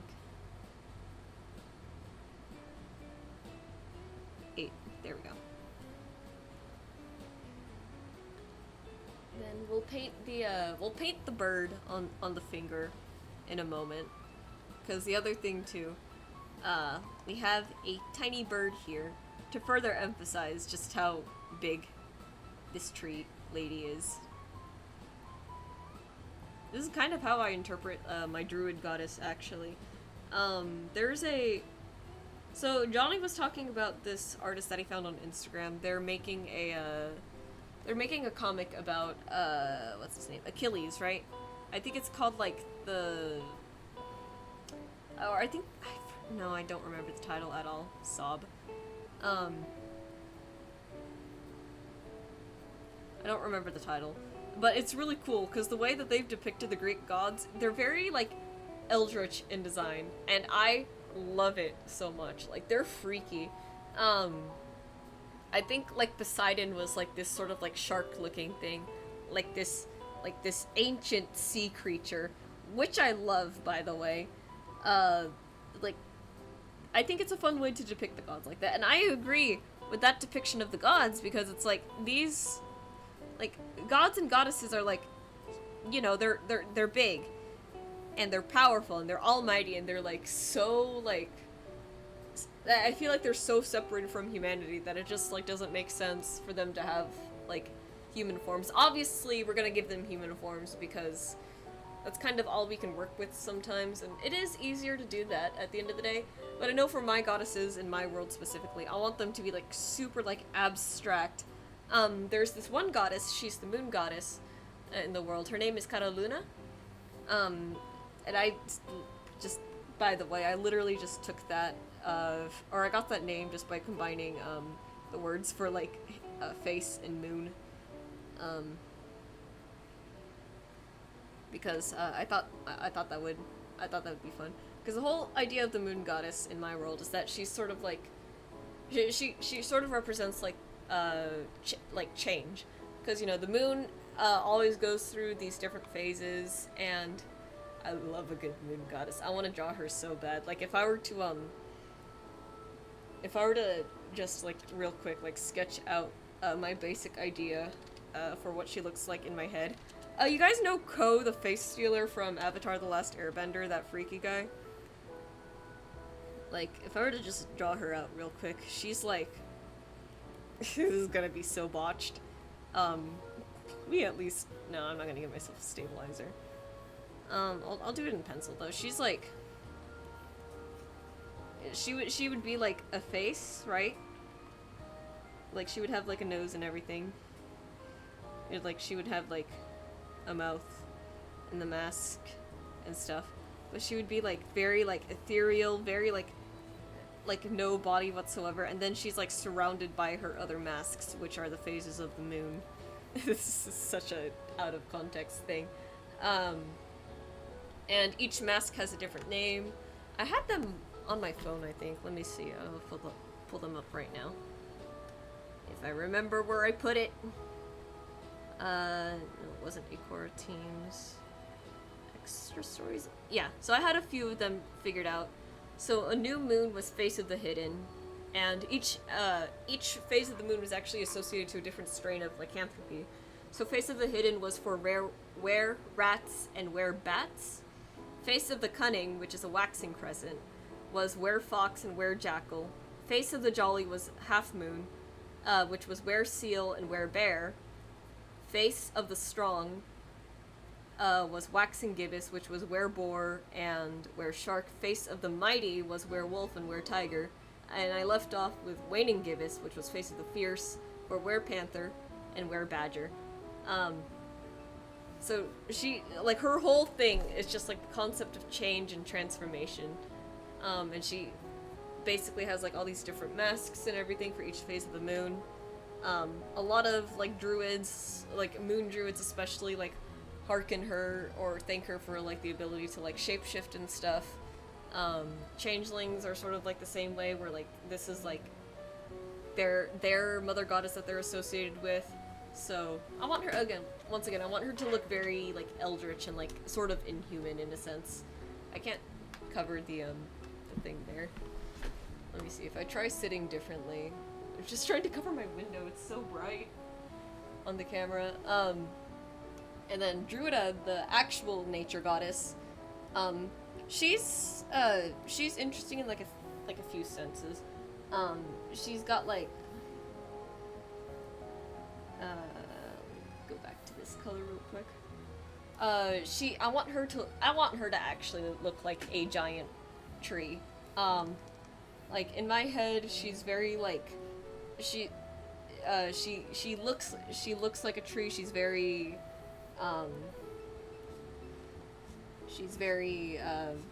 like imposing and tall, and like very very stern, I think. Because one thing about nature is, like, people always say nature is beautiful, and don't get me wrong, it is. But it's also very unfair, right? Like, things will just happen, and nature doesn't really do anything about it, right? Or, like, Mother Nature doesn't really do anything about it. She just lets her kids, run wild. Which is fine, right? Nothing wrong with that. That's the way the world has always worked. But I think it's important to, like, remember that sort of, like, nature will just do its thing and it can be brutal. Oh yeah, condors, actually, because I was trying to research birds that live in, like, redwood areas. Condors are a bird that live in, redwood forests, and, I think I very explicitly remember these. If you don't know what a condor looks like, I'll pull it up right now. We'll pull up the California one. I was gonna use this one because they're huge. They are huge. Possible ban evader monitoring. It's okay. I'll just ban him right now. That'll fix it. Condors are, like, they have a massive wingspan. They look a bit like vultures, but I think they are different. There's my no, this doesn't. Yes, it's these guys. Now there's a reason why they're bald is the thing, and if you're squeamish about these kinds of gory details, do turn off your sound for the next couple of. I don't even know for how long I'm gonna go on this tangent, but so I think these were the birds that had a habit of, like, when something dies, they kind of eat the body, not in like a I'm just gonna start picking wherever. I think they do kind of go up the anus a little bit of a dead animal. Maybe it says somewhere here. No. This is a thing about, like, conservation and stuff, which I agree with. But yeah, the reason why they're bald, they kind of, like, they really, like, dig inside the animal. And I do think they go up the anus. Like, if I were to look up eating stuff real quick, I don't think I should. Oh, it became extinct. Ah, shit. No way. When all remaining wild individuals were captured, but has since been reintroduced to northern Arizona and southern Utah. Okay, so I'm assuming they're still out there somewhere. To an extent. But yeah, it's not pretty, and that's why they're bald. Yeah, the condor's head has little to no feathers, which helps it keep clean when feeding on carrion. That's what it is. If it wasn't the condor that ate things through the butt, it was a different bird. But yeah, I was considering doing that and making the condor look like songbird sized. The more I know, basically. I was considering doing that and make the condor songbird sized. But I think the more I thought about it, the more I was like, maybe I shouldn't put the butthole eating scavenger on this very peaceful. Anyways, nature's beautiful, right? Am I right, guys? Nature is just so funny sometimes. You ever think, like again, to circle this back to the Druida conversation. Druida is supposed to be like very like she's loving, but she's not like coddling, right? Like you have to learn how to like she does not offer a helping hand whatsoever. So I want that to reflect in her design. I want her to be stern. I want her to be strict. But not in like the sense that she's gonna control everything. It's the fact that she's just going to let you like run wild with it. Like you're on your own when you're with her. That's what I want. And there is another goddess. The actual like big head goddess of the world. Her name is Helena. She's just supposed to be like a goddess of like motherhood, I think. But once again, I don't really want her to look all that human whatsoever. I want her. When I described it to Johnny, I was like, I think I would just want like shapes and like colors, and I just want it to be like when you look at it, you can almost imagine being a baby, like being swaddled in a blanket. That's what I want like Helena to sort of look like. And then there's like some other goddesses. There's Avarisha. She's like an actual dragon. She's known as the goddess of greed, and in the lore, I have it so that she was successful in ascending to godhood thanks to her cult, and her cult still like does like tons of things throughout like the world. Like they still try to like assume power and follow in Avarisha's footsteps. I think she would genuinely just look like a dragon still, or like she'll look like a dragon like circling a horde, but she's like very like still and statuesque. Like her presence should just like command power and worship. Oh, she will let things take their course. Exactly, that's what Druida is. Let's see, I think there was also Venetia. I think I said that she was the goddess of beauty and art. She had a cult. They're called Avarisha. No, not Avarisha. Venetia. She was her cult was called Venetia's Eternal, and basically they were people obsessed with the idea of preserving beauty forever, and the way they thought to do that was to cannibalize young people and steal their youth that way. Which good effort, but did not pan out. That was featured in the one shot that was like heavily like just taking notes from like the lyrics of Hotel California because I thought it would be funny. That one was a fun one shot to run. Then I have some others, but I don't exactly have like ideas for what they look like in my head. But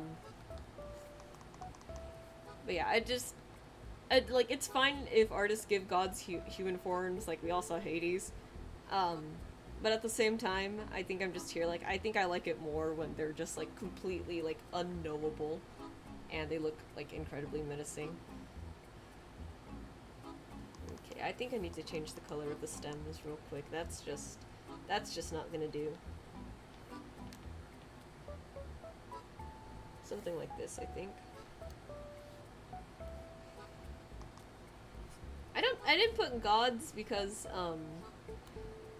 I like drawing women, and that's kind of the extent of it. Like, I like drawing girls. What are you gonna do? And to be fair, like, none of them really, like, look humanoid anyway, so it's like, you know, what are you gonna do?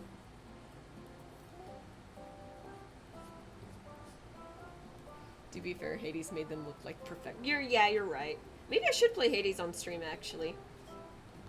I do have it. Because Johnny wanted me to play it, but as it turns out, I'm not good at roguelikes. But you know what? I said that about Hollow Knight, and we still eventually beat it.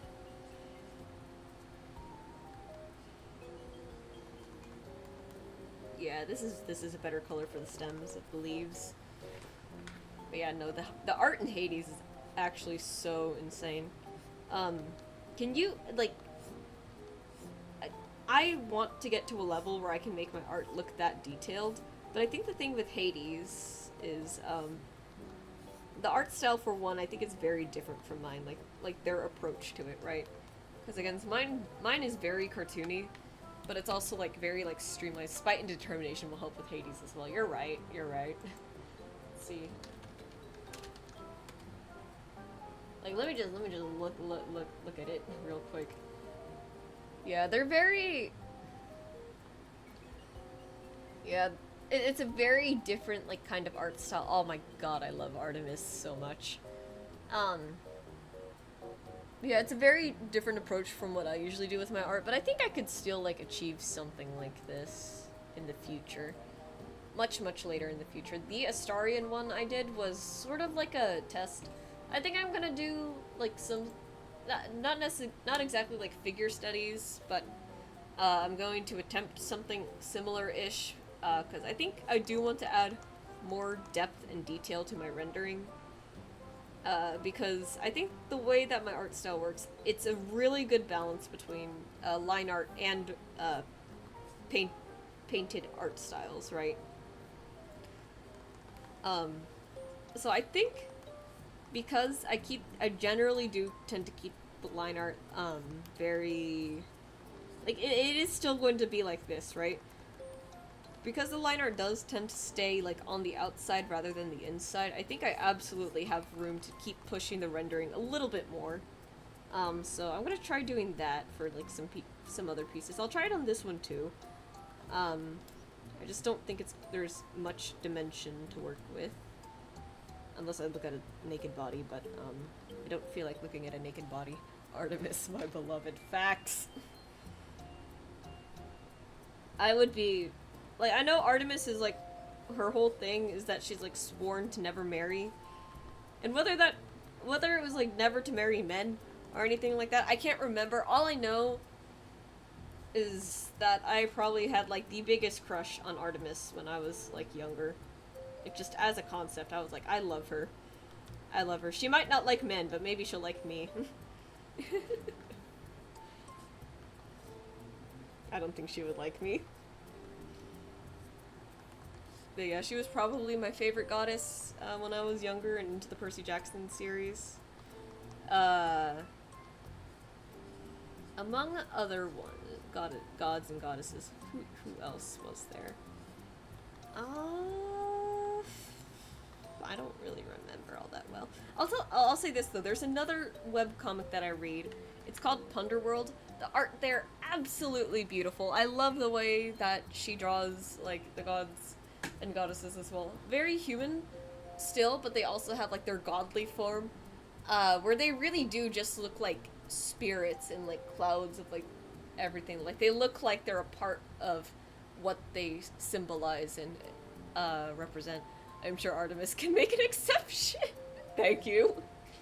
So you're telling me I have I feel like I'm such a stupid little guy here sometimes behind my thing. Yeah. Let's see. Let's get the stems for the seeds going on right here. I am going to enjoy drawing the redwood seeds, I think. But I don't think they'll be that bad. The seeds... I'm not calling them pine cones, because, you know, pine cones come from...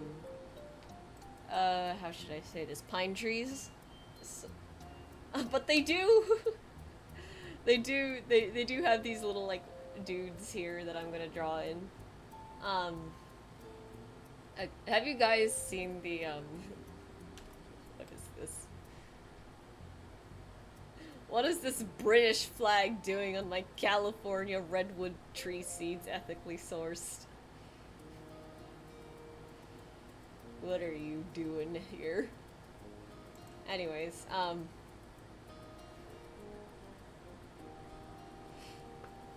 their stems are actually quite long. It's okay. Have you guys seen, like, Widowmaker pine cones? They're insane. So back in sixth grade, I think, they did a thing called science camp.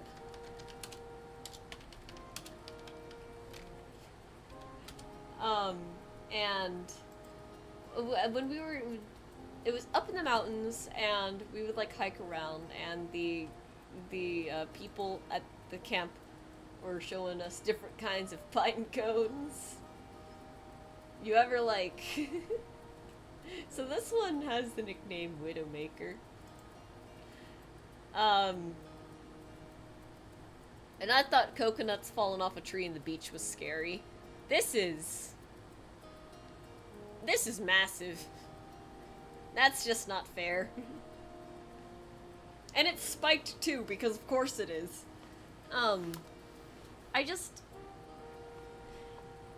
It's really funny to think, right? Like, these are just supposed to be seeds that grow into a big tree. That is a pineapple grenade. You're right. Like, look at the redwood trees, right? These are little itty bitty seeds. They're very cute, very small. And the redwood tree is what's a great picture to use here? That big, right? These are the seeds. Meanwhile, what did this come from? Coulter pine. I'm sure this is not nearly as large as a redwood, but yeah, not nearly as large as a redwood. Wow, okay, nature, I see your game. And like, it's not even a game at this point. Tell me why, like, this infinitely smaller tree, right? Like, once again, here is a lady standing next to a Coulter pine, right? Oh, it looks like someone is compensating, basically.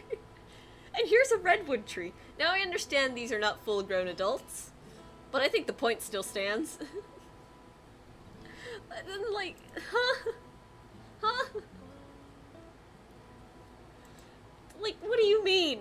What do you mean this doesn't come from this? And what do you mean this doesn't come from this? You know? Like,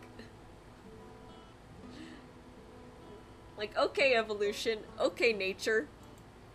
There's so many, like, funny, like, what is going on in the world moments, just, like, regarding, very, like, natural, like, sort of things, right? Take, for example, I think they're called Luna moths. They're the green, they're, like, the very, like, light green ones, right? The funny thing about those is that they will eat voraciously when they are, like, little caterpillars, right? And they're, like, little, like, grubs. And then they, you know, they metamorphosize into a whatever, a cocoon, and they turn into a big, pretty moth. I want to know what the evolutionary benefit is of not having a mouth. Like, I'm sorry, okay? I understand that there are things beyond my understanding, and I will never fully grasp why the world works the way that it does. But did we seriously have to take the mouth off of the moth? Like their lifespan is so short because they can't eat when they, like, metamorphosize. Like, what has that moth done to Mother Nature? I don't know. Exist? Well, let me open up the Wikipedia page again. I'm getting distracted, but this is, like, so funny. Conservation status secure. I don't know how these things aren't extinct yet. Larva, pupae, when they transition to the wing state, they emerge from their pupae. Their abdomens or swollen wings are soft, just a few hours, yada yada. Luna moths are not rare, but rarely seen due to their very brief 7 to 10 day lifespan. Because they can't eat! They don't have mouths! So, like, they become adults.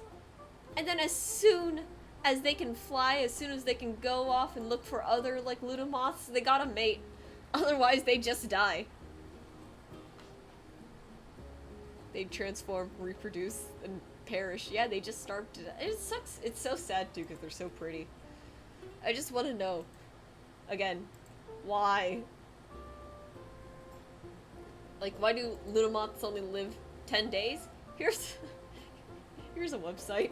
Here's a fun fact for you. Why do Luna moths only live for 1 week as adults with wings? They trade their digestive system in for their wings. Luna moths have no digestive system and do not eat. Adult Luna moths survive for a week on the energy stored up from everything they ate while they were caterpillars.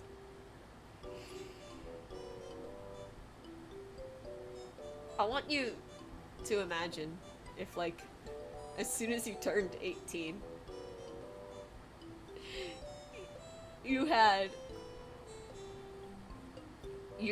as soon as you turn 18, your one goal is to reproduce, then die. Like,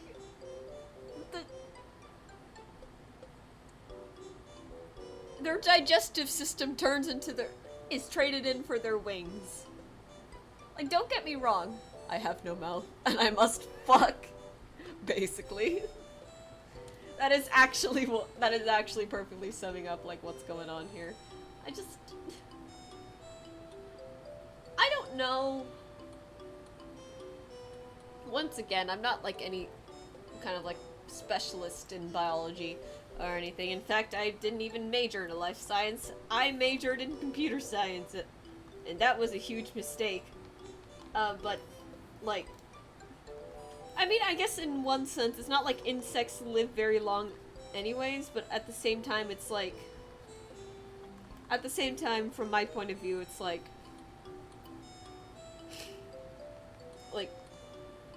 I don't get it.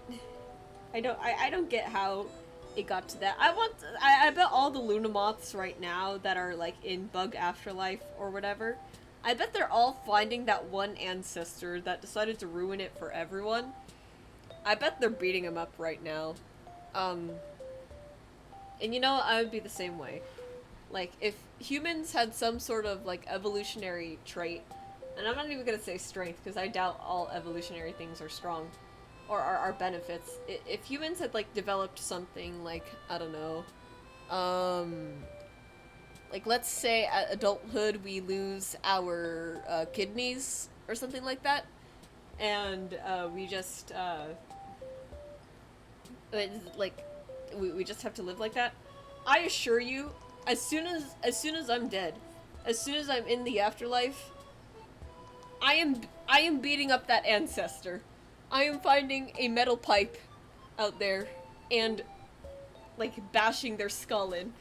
I'm even sure biologists are like, yeah, we don't know why this happened. I wouldn't be surprised. And you know, Luna moths aren't, like, the only example of, like, nature deciding to be weird. There's also hyenas. Don't get me started. I'm gonna get started on hyenas. Rest in peace, hyenas. I don't know what hyenas did to deserve having a penis birth canal, but they do. And it's extremely painful too. Like, you think, oh well, if evolution, like, said that this is the way it will go, then surely it must work out somehow. It does not. I think a lot of hyena pups too even, like, suffocate because the mother has so much trouble pushing the pup out the penis. I have no words for this. They what now? Hyena? Why? Yeah. Wait, you didn't know? Okay. Hyenas, the female hyenas. I think the men still have penises, or I think the boys still have penises in the hyena community. But the ladies also have lady penises, in a sense. So it's not their bladder. It's not their bladder. It is their birth canal. So, like, for whatever reason, their birth canal is outside instead of in. And they have to push the baby through their lady penis. And I think I vaguely remember hearing that a lot of pups suffocate because it is incredibly hard to push a newborn out of a lady penis. So I don't know what happened there. But you know what? Once again, I suppose it's just not my place to say nature, just why no penis deserves that. I mean, it's technically not a penis, it's just an outside birth canal. And, you know, I'm sure if you just had, like, a long tube protruding outside of you, where your genitalia might be, it might look like a penis. So, I'm not sure what happened there. Once again, I'm sure all of the hyenas are beating up their one ancestor, that decided to make that a trait that carried on in today's, thing. Because I would be doing the same thing. I would be losing my mind over that.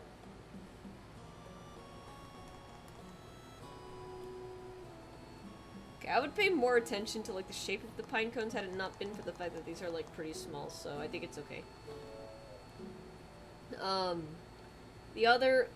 Another interesting one where it's, like, not really, like, beneficiary, like, at all, are cheetahs. I think it's cool that they can run really fast as a penis haver. No, thank you. Exactly. As, even just as someone, who doesn't have a penis, the thought of birth is already, like, incredibly, like, daunting to me. It sounds painful, I know it is painful, and it's the fact that it's so painful that the brain actually has to, like, block out that memory of how painful it was in order to make sure you still want to have a baby. That's insane to me. And the idea of having to push that through a much narrower tube, for the lack of a better, like, word, is just, ugh. Like, why? Why? Who decided this? Another funny one, I think, that's out there, just, like, questionable evolutionary things, is the, I had it at the tip of my tongue. I'm trying to remember. Cheetahs, that's right. Cheetahs. Yeah, once again, it's cool that they can run really fast, but, once again, I fail to realize how, like, their legs are so long, they often, like, trip over themselves, and they really only have enough energy for, like, a sprint. Like, a short sprint. And in that burst of everything, they have to, like, really hope that they catch their prey. I don't think that cheetahs being inbred, like, most of their population being inbred is their fault. I think that one might actually be our fault. But the fact that they can just, like, run really fast doesn't really, like, help them all that much. Once again, it's kind of cool, but not for that long.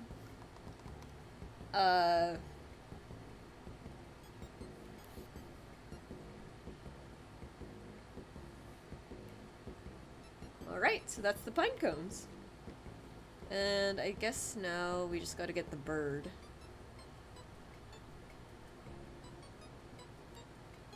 And I'll paint it down here. So let me look up a Steller's Jay.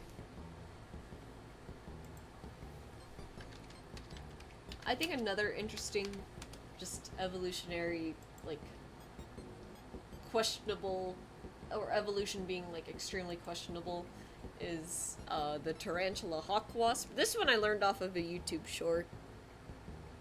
For some reason, like, so tarantulas, a lot of them are terrestrial, so they, like, burrow and everything, and in order to find mates, they gotta do a little bit of walking, and so one day, I guess a wasp was like, you know what, I'm gonna try something a little silly here, and next thing you know, we have, like, the real-life xenomorph, of the animal kingdom. So this wasp will just hijack a male tarantula, drag it to a hole under the ground, stick its unborn larvae in it, and then the larvae comes out and goes, man, what a delectable meal my parent has left for me, and they will eat the tarantula inside out. Which is just There's evolutionary like benefits, and then there's cruelty. I think this one warrants its cruelty. I don't understand why these things exist. But I also don't have it. I also just don't have a choice. So, oh, I think the bird actually has to go like on top here, so it can go over the thing. But I want to draw it down here first, so I can see what I'm doing. So yeah, nature is strange. It's beautiful, but very strange.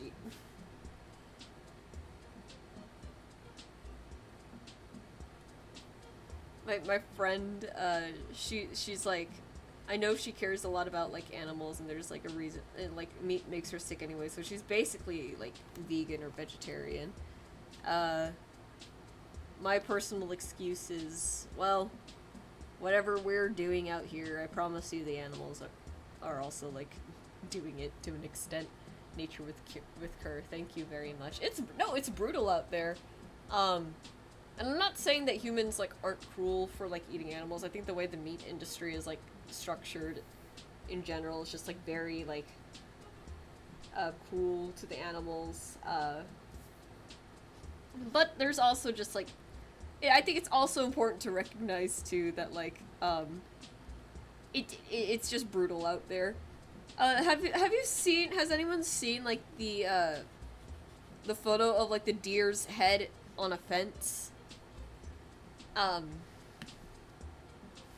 So I think the explanation for that, so there's like a deer head caught on like a barbed wire fence, right? The deer gets stuck, right? For whatever reason, it finds itself there and it gets stuck. So obviously it's like panicking and trying to get out, but in that kind of like state, you are making a lot of noise. A lot of noise that attracts, something we like to call predators. So I think it was wolves or something like that. Wolves. They literally just devoured this deer while it was still alive. While it was stuck. Like, they took full advantage of it, and they just kept, like, eating and eating until basically there was nothing left. That deer got eaten alive. Basically. Which is insane. Actually insane, behavior. So, big ouchies. This is a very dark talk. But you know what? For every act of cruelty that nature imposes on itself, there are cuter ones too. Like, say, for example, today, Butters, I don't actually know how this feather stuff here is going to work. I'm just gonna, like, add a little bit of texture. Butters, not today. Big ouchies indeed, poor dear. Yeah, it sucks. It sucks to see, but it is what it is. Butters, though, is very apart from nature. He's very silly. Last night, not today, last night, we decided to shave Jimmy because, it's getting very hot for him, and, you know, not good for a little old man like him, and, oh, how am I gonna do this? There we go.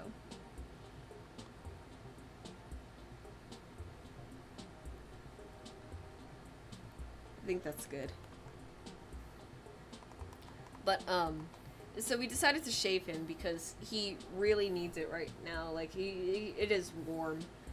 We don't shave Butters because border collies are supposed to keep their hair because that's how they regulate temperature. But, it's so funny. Every time we shave Jimmy, Butters will go over and start to panic. Like, oh my god, Jimmy, what happened to you, right?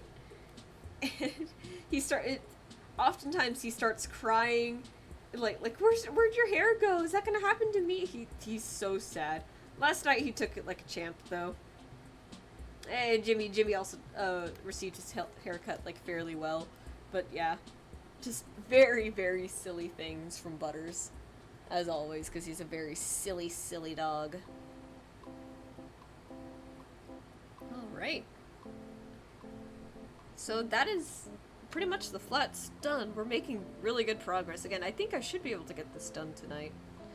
Probably won't do too much rendering up here on the leaves or the branches just because it's really small. So let's get to the rest of it now.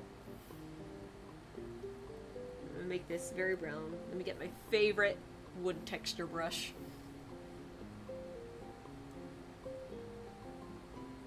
Where did I put my wood texture? It's effects and textures, right? Yes, there it is. I'm still losing things. I really gotta set aside a day to like actually like properly organize my Medibang brushes. But I also need to like make time to what's it called? Sync the brushes like properly. Because I've made like a bunch of brushes here on stream. I've made a bunch of brushes on my laptop just on the side, and I've made brushes like in general. And the huge thing with that is that they're only on the specific computer that I did it on. And so there's like a bunch here, like the like this one, this one that I don't have on my laptop. I don't really remember what this one is, but I think it's okay. I don't think I ended up using it now that I think about it, because I'm sure that was for like the mermaid one with Elliot.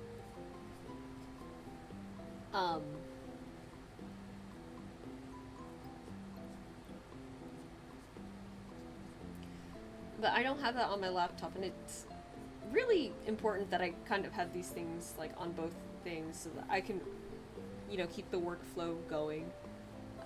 So I'm gonna have to figure out how to do that. And I unfortunately don't know how to do that. And then I also have like that brush pack that I bought for like map making. Not that I've used it yet because it's a lot to import because it won't automatically do it, but it's okay. I think I need to set this to multiply. Yeah, there we go. Now I can see it properly. So there's that.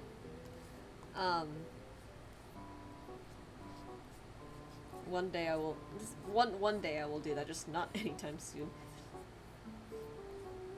It'd be funny to have a stream like, okay, organize my Medibang brushes with me, but it's not visually like interesting whatsoever.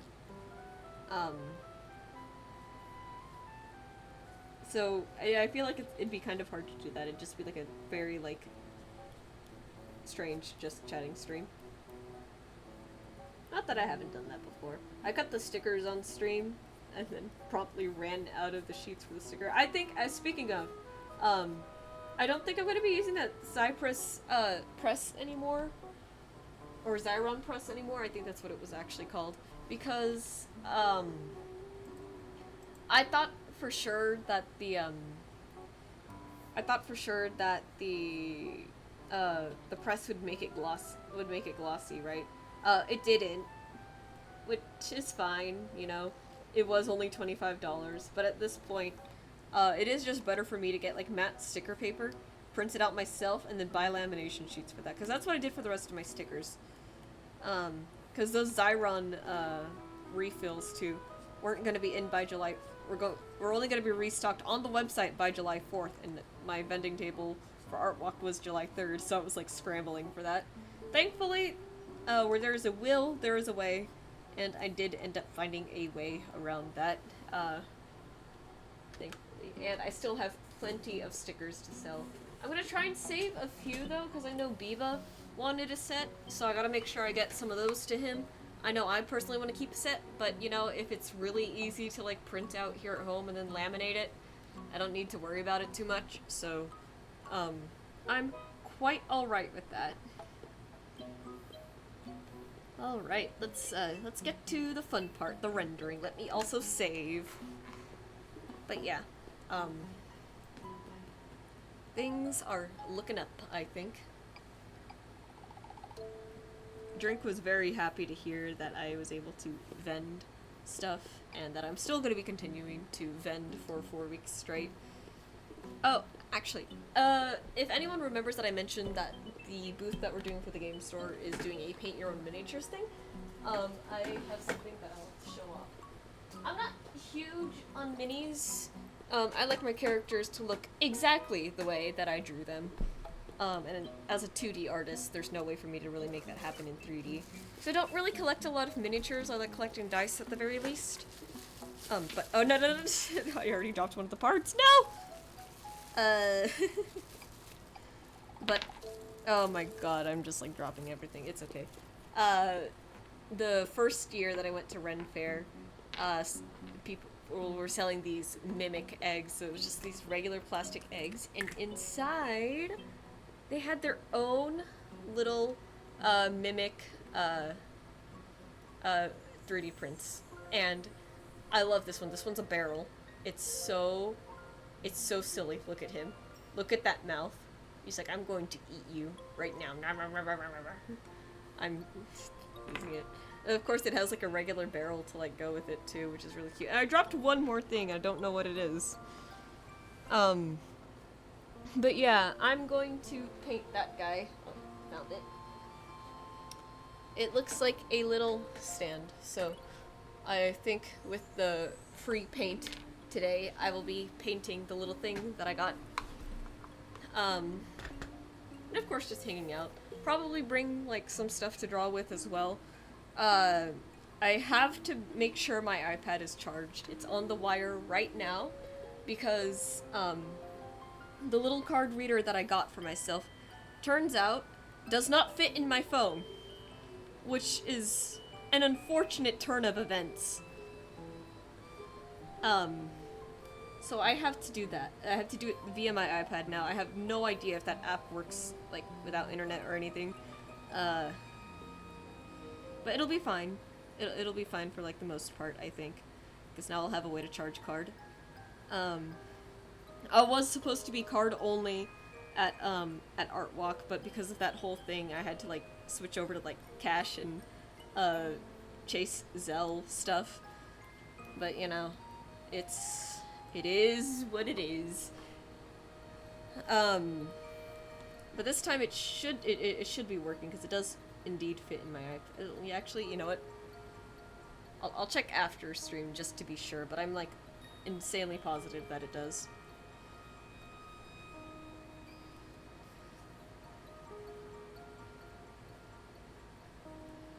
Yeah. Oh yeah, I should talk about 4th of July. I just remembered. 4th of July was not time and a half for me, unfortunately. I feel like it should have been. Just because, you know, if you're gonna have the store open all hours and the fireworks happen at night, you should compensate the workers a smidge more for missing out on barbecue and funny explosives. Not that I'm huge on the fireworks shows, just like, I feel like, you know, other people might be. And, but I had a fun shift 4th of July, because, it was hilariously slow. Incredibly slow. Like, and the best part about it, even though it's, like, inspection season and everything, I was convinced, like, you know what? There's no way QA or OA or whatever or whoever is going to show up today, because nobody wants to be here on 4th of July. So, I brought my little speaker with me to the store, and I just blasted songs the entire time. It was just a party. Well, it wasn't a, like, full-on party at the store, but it was just, like, it was so chill. It was me, a new girl, Johnny, and then the closer. It was great. And, like, the best part, too, we were just yapping on the headset the entire time. Johnny, I think, asked the two of us, like, if you could eat any kind of bug, like, what would you eat? And I think I said something to the effect of, like, scorpions, just because I know, like, they're already there. I would be open to trying deep-fried tarantula, but just the legs, because I know the abdomen has fluids in it. Grubs, I think, would also be kind of interesting, like mealworms. I think those would be tasty. I think they would have an interesting texture if you cooked them. Because here's the thing about eating bugs, right? I don't think it's gross or anything. Maybe eating, like, a raw bug, just straight up. Maybe a little gross, because it's still, like, full of fluids, still squirming, and a little cruel to just eat something alive like that. I don't believe in live eating like that. I think that's mean. No matter what the animal is, it makes you braver than me. I mean, understandable, but like, hear me out, right? Like you get like a bunch of like mealworms. You kill them first of all. You bread and batter them. Put like some nice like seasoning on it, and then fry it. That's basically French fries right there. Okay, not exactly French fries, but that's basically like little.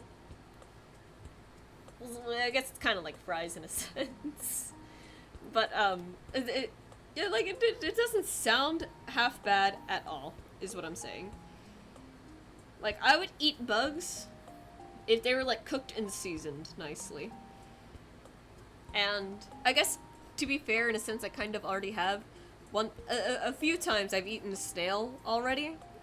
It's just like, if you want to count snail as like a bug, you can.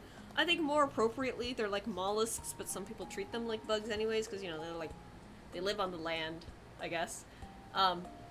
Snails taste like clams. Like, it's a really similar texture and taste to clams.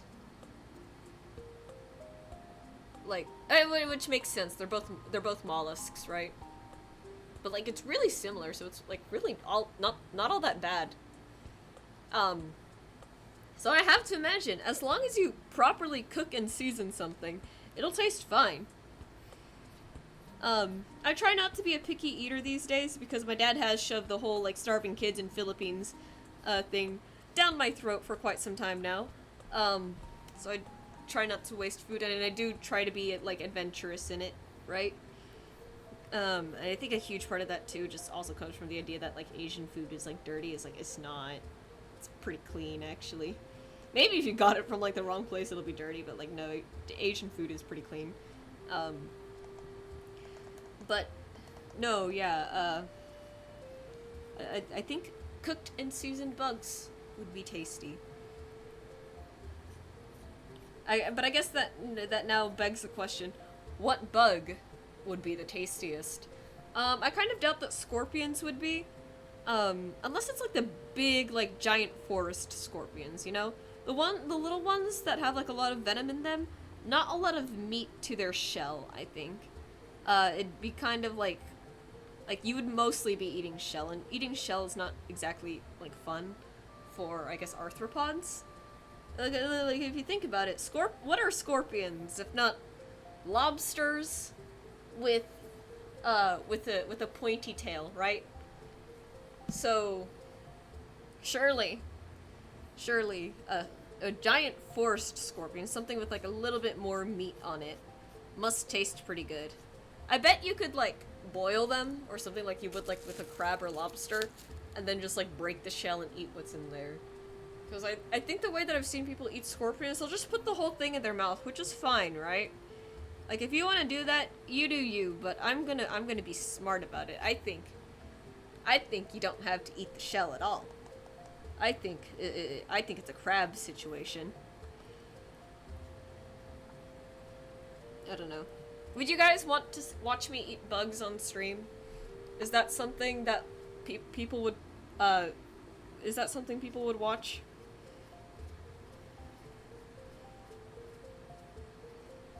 I don't know. Maybe I'm just insane. Maybe I should up the ante. Would you guys watch me eat various internal organs? Questionably sourced. I would pass on that. Yeah, maybe. If I ever try bugs, though, I'll let you guys know.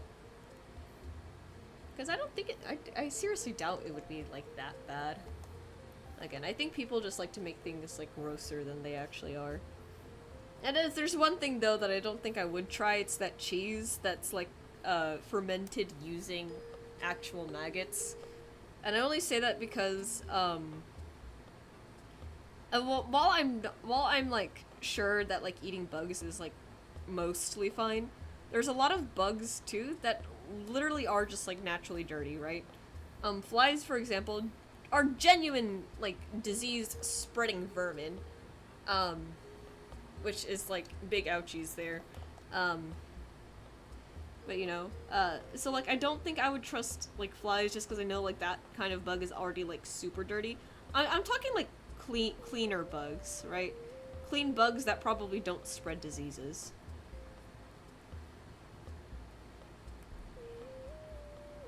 I think that would be, I think that would be the smarter option here.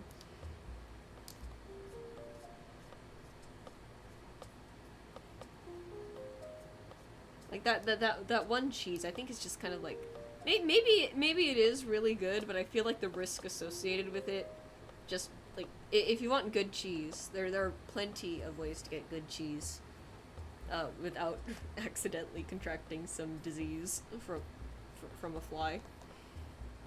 Because that's my thing again. Isn't like, oh, it's gonna be gross. It's dirty. You know? Oh man, I haven't shaded boobs in a while. Well, they're kind of like spheres. Let's see.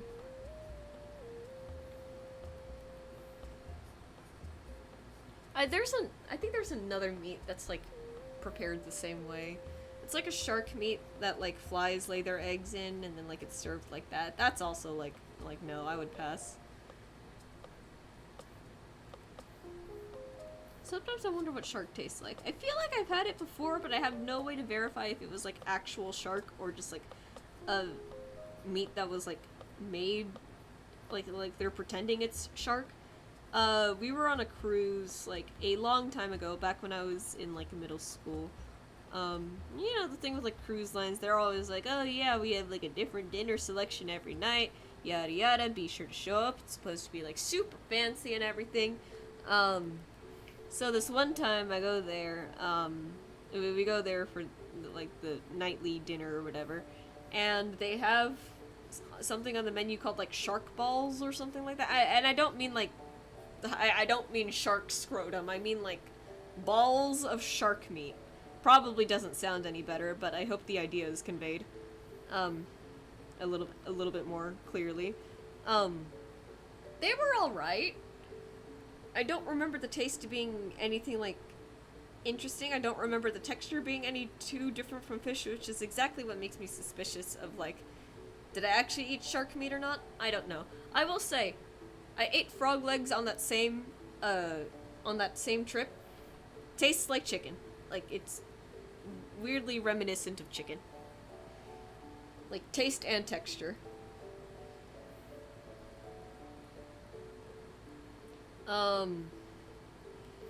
But I guess at that point I'm just like not super, I'm not super huge on eating frog meat too, I guess. It wasn't like slimy or anything, right? Because it was like cooked and prepared, but it's just like, well, I can get this from chicken, so there's like no point. Oops.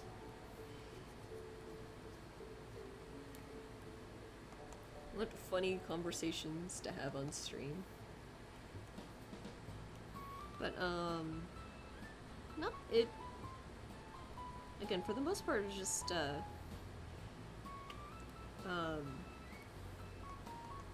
feel like I'm seeing something here. What's going on? Oh, what? Oh, hang on, I think I see what happened. Yeah, some of that black outline is, on the thing. That's okay, I'll just cover that up.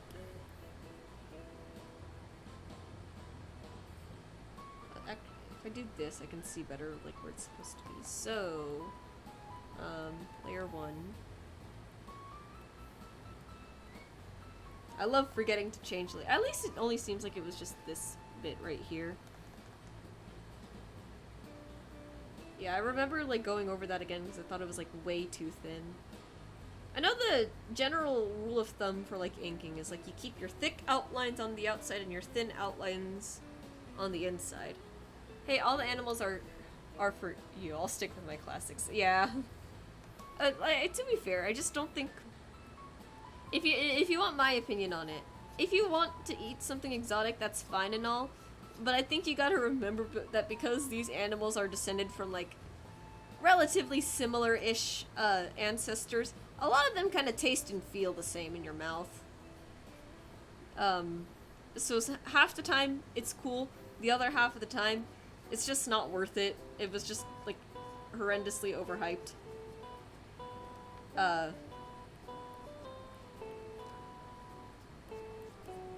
So that's my take on things. If there's anything that's good though, if there's anything that's really good and that I recommend people try that's like maybe not as common, if you like seafood and you like sashimi in particular, mackerel is an insanely delicious fish for sashimi. It's very tangy, it's very like full of flavor. It's a little salty, but you know, I like salt. Mackerel sashimi is by far my favorite. And it goes so well with like either soy sauce and wasabi, like usual, or you can just put like drops of lemon on it. It's so good. There's this one buffet my dad likes to go to, that's kind of nearby. And literally, whenever we're there, I just go for the sushi bar, just for the mackerel sashimi. And the crabs too, but like crabs is like, you know, you can get crabs anywhere. Mackerel sashimi, I don't see that all too often. But it's really good. And then, among other stuff that's really good, what else is there? Ahi tuna. That's another popular one for sashimi. But did you know that there's another way to enjoy it sort of raw? And I only say sort of because, in a sense it is cooked, but like it depends on your definition of cooked. There's this dish in Philippines called kinilaw. I think it might just be kinilaw in Bisaya. I'm not sure if it's the same word in Tagalog. Basically, you cut up the tuna into small chunks. And you marinate it with vinegar, onions, and I think a couple of other things that I can't really remember. I want to say we throw some ginger in there too, but again, I can't really remember. And you just let that sit in the vinegar for like a few days. It's so good. The meat essentially becomes cooked from the vinegar because it's acidic, but it's still raw, it's still it's a cold dish, right? It's so good. Like, it is actually so tasty.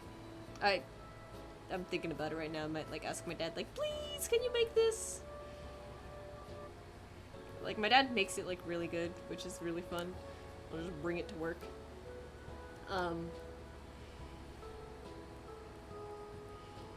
Let's see.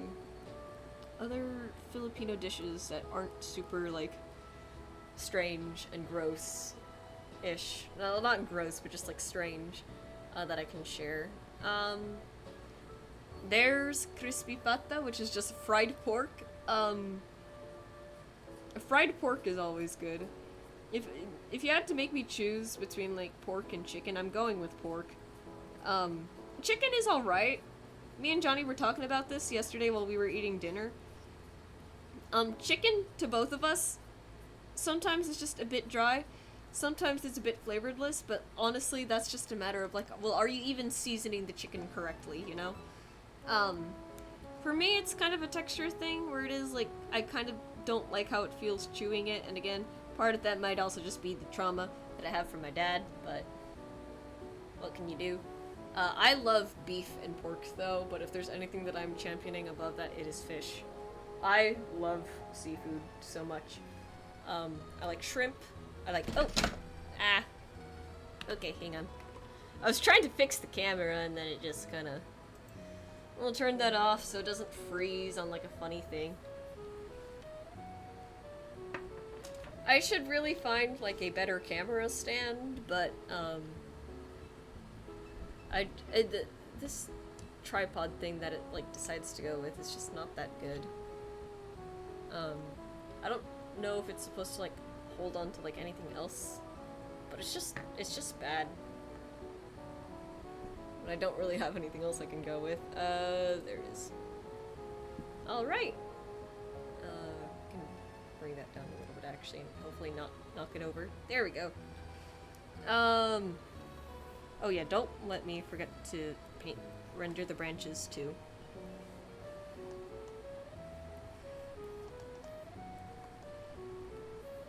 You gotta love, like, the Animal Crossing music as I'm talking about, like, some fairly disgusting things. But this time it's, like, good Filipino dishes.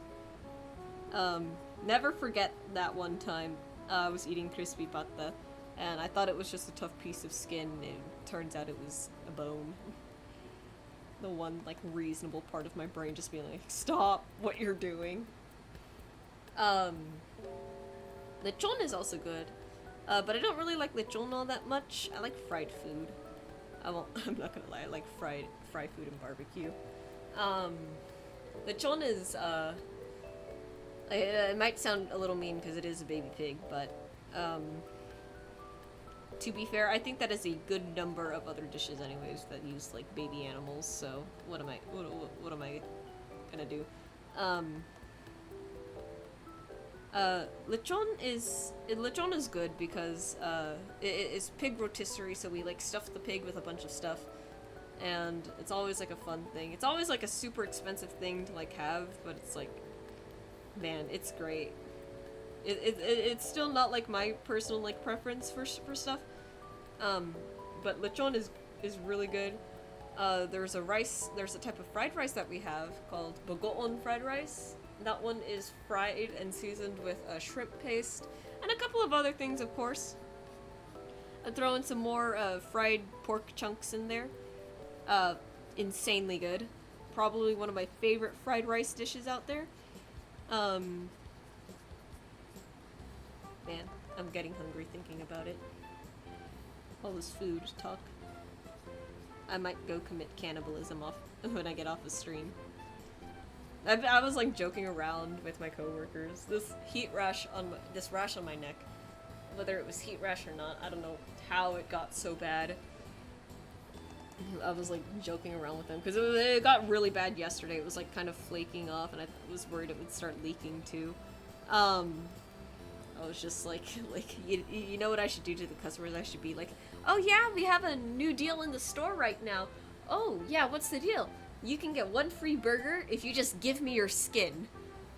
I was joking around, like, I need new skin. I don't like my skin.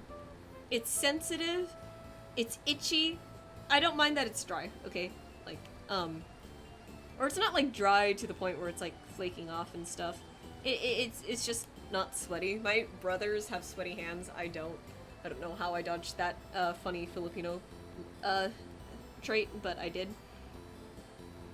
And, but it's, like, it's sensitive, it, like, flares up to, like, literally anything, and I'm sick of it, so I was just like, what if I just got new skin? What if I just asked the customers to give me their skin? Just, like, a whole unhinged thing. I'm so happy corporate does not come in whenever I'm making those jokes, because I'm like one missed time away from, like, getting fired on the spot. Like, just one wrong place, wrong time away from that. I'll also just thank God that they haven't, like, found, like, my socials, too. I refuse to let my bosses, like, follow me unless, like, Game Store's fine, right? Like, those people are cool, and I know they're cool. But, like, at Carl's Jr., I can't. I only let a few people follow me, and it's because I trust them, not... And also just my Instagram, because my Instagram is, like, fairly, like, sanitized for that kind of stuff. Let's see. We got 30 minutes left of stream, and... it's kind of a lot to render, but it should go by fairly quickly. Dan the Man 26, first time chat. What am I drawing? A massive dryad lady. Hello, welcome to the first time chat. Welcome to the stream. Lovely to see some new faces today. We've had like 3, which I think is really cool. Yeah, so I was doing a series of art things based off of the mythological dryads, those really pretty tree ladies. So today it is a redwood tree. Makes my California self proud, if I do say so myself. Yeah. I tried to make her look giant without having to draw her whole body because I didn't feel like it. I don't know how well that's translated here. Ooh, you know what? I think I forgot to put a blur on the branches there. I'll get to that in a moment. But I think I still like how this looks. I think it's very cute.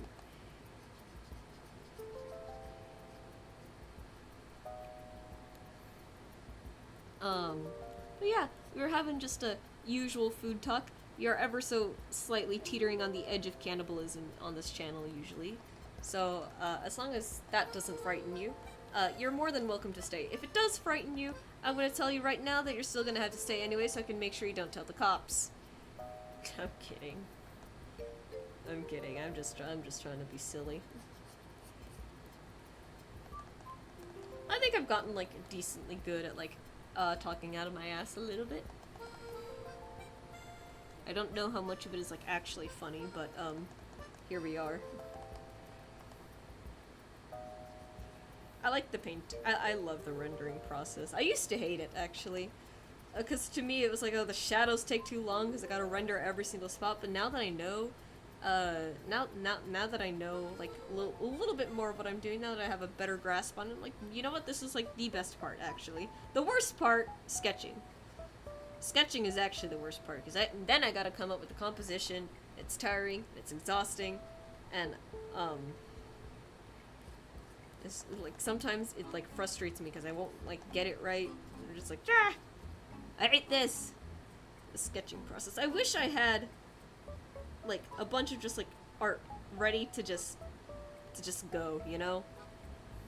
Like, I can just, like, use it and color and ink. Like, a lot of sketches to just do. Which, in a sense, I kind of do that anyways for the week, but, you guys know what I mean. It'd be nice if I didn't have to be the one sketching all the time, but, it's my style, so I have to.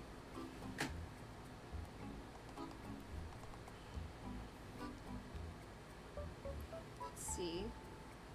I wonder if I'll... No, it's hot today. I'm gonna keep the AC on. It's been running since basically, like, the start of stream. And, I don't want it to run for so long, because it is, like, you know, used power at the end of the day. I'm gonna redo that. Actually, I think I want a different color. That was a bit too saturated. I'll bring that down a smidge, and that looks a little bit better already. Perfect. Yeah, no. I like the rendering process. Like, it's actually really fun. Sketch is just my least favorite part. It's just like, I want to get to everything else already, but I have to do all this dumb, stupid stuff. I guess that's why I'm trying to, like, figure out how to do it faster. Maybe I should just take, like, some sort of, like, figure drawing class and just get really, really good at it. Because Johnny doesn't even need to sketch anymore, he just does stuff. I'm like, that would be really helpful if I could. And just, like, straight up do that. Oh yeah, she's not wearing any clothes, so I can just move on to the hair. Oh man, this is great. Porn artists, I get you. Drawing clothes does suck. Now, if only I actually had the attention span and the willingness to draw people naked more often. I'm surprised Twitch has, like, allowed this stream to go on for as long as it did. This is... I guess it's because it's not, like, sexual in nature, you know? It's just a very, like, serene sort of thing. It's a giant tree lady with, holding a bird on her finger. Really itty-bitty bird. And, well, they don't make clothes that big, so that was my reasoning here. But also, I don't think dryads would have nipples either. Because I think, like, that's what it is, right? To classify as a mammal, you have to have... Not only do you have to be warm-blooded, but you also have to have, like, nipples and produce milk. I think. I'm not sure. This is why I'm not a biology major. I'm too stupid to understand what's going on in the world. But I still like it anyways. Maybe I would enjoy being... No, because then I'd have to take chemistry. I actually hate chemistry. Well, I don't hate chemistry, it's just I find it to be ridiculously hard sometimes, and I don't understand why it's so hard. I'm good at math, right? The math that you do in physics and biology is, like, pretty simple at the end of the day. Um, or in physics and chemistry, it's pretty simple at the end of the day. But then if that's the case, right? Like if I'm decently good enough at math, why on earth is chemistry still so hard? Like how are those formulas still not working the way that I need it to? And I don't get it. I don't get it, and that was like my huge frustration with chemistry. And that and the balancing of the whole like chemical equations thing was like super annoying too, because it was just so hard to figure out like how to fix those. But man, am I glad I'm not in school for that anymore. But I think maybe part of me thinks maybe I should go back and just be an art major, just go to a community college, get an associate's in art. That might be nice, but it's also a matter of like, do I have time? Do I have money? And more importantly, too, I know how expensive art supplies are because I see it all the time. When me and Johnny go shopping, it's like ridiculously expensive. I don't want to have to buy all of that.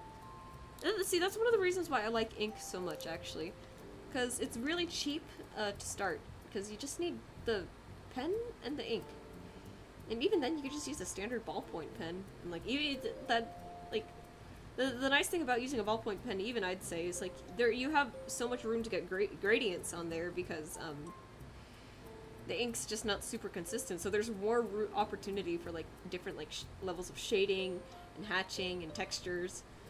So I'd argue the cheaper pens are sometimes even better than like the standard like fountain dip pen.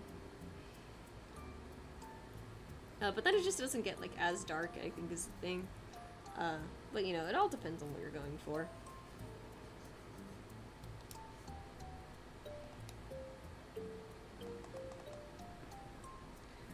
Yeah. I'm gonna be going for about another 24 minutes-ish. And then from there, I probably just gotta start getting ready for vending. Oh, I'm so excited. I can't wait. It is gonna be hot today, though. I'm debating on, like, changing what I'm wearing, but... oh well. I'm excited to paint my little mimic guy, too. I'll put him back in his egg for safekeeping. Close that. And I will absolutely be sure to show you guys how the little miniature painting goes. I think people are gonna like it a lot. I think it's a good idea. But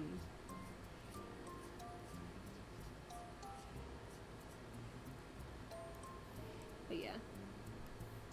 We'll see. Hopefully I get to sell, like, some art there, too. I know it's, like, in collaboration with my game store, so I want to make sure, like, it's that first, but all of my coworkers, whenever I bring it up, it's always like, no, just, like, forget the game store. You should do your art thing, and I'm like, are you sure? Because, like, I know it's, like, I'm borrowing, like, table space from you guys, too. And they're like, no, just don't even worry about it. You can even, like, take full profits from it if you want. I'm like, are you sure? And I should just take their generosity. It's just, sometimes when people are like that to me, it's like, I can't, I just can't.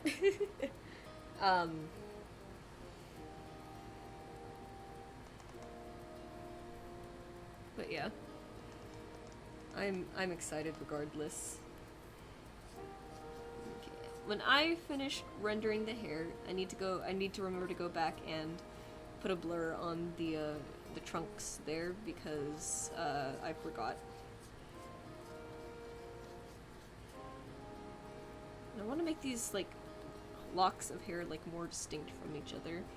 It's a little bit like difficult to see like where each one is supposed to go, so I'm just gonna like paint some random lines. I think we can call it at that.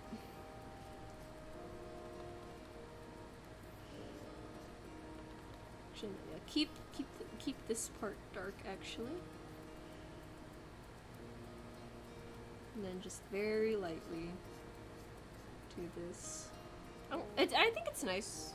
Part of me wants to try experimenting with colored outlines once again, but I just like the look of the like bold outlines, very visible, very like stuff first, because it really, I think for me, it's like really helps keep the background and everything like distinct from the foreground. it's like little things like that that I think are like important to my art.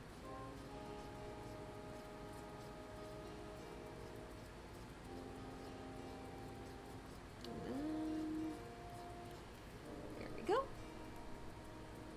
And that is the hair. Not super even, but I think it looks good enough. That painted in too. And that is pretty much the render on the dryad. There's like, it's just the painted elements that I gotta do now for the shadows and then highlights. So real quick, let me just find the tree trunks here. I think we set the thing to 10.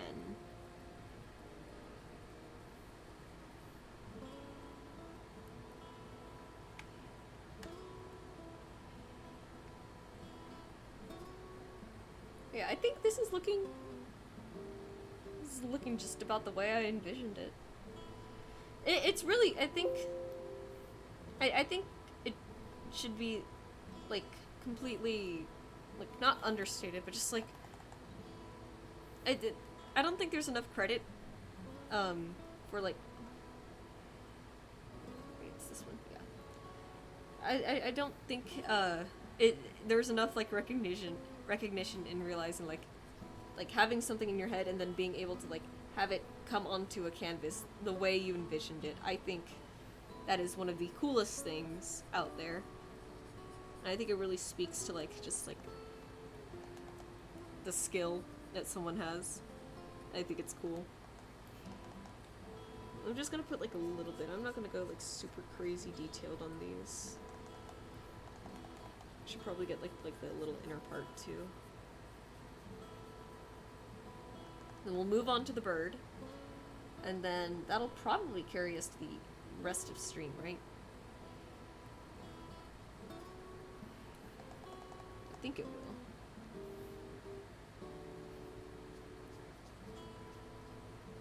It's like stuff like that, so that because the shadow ended up being like really like similar to the thing, so I just gotta make the inside a little bit darker where it counts.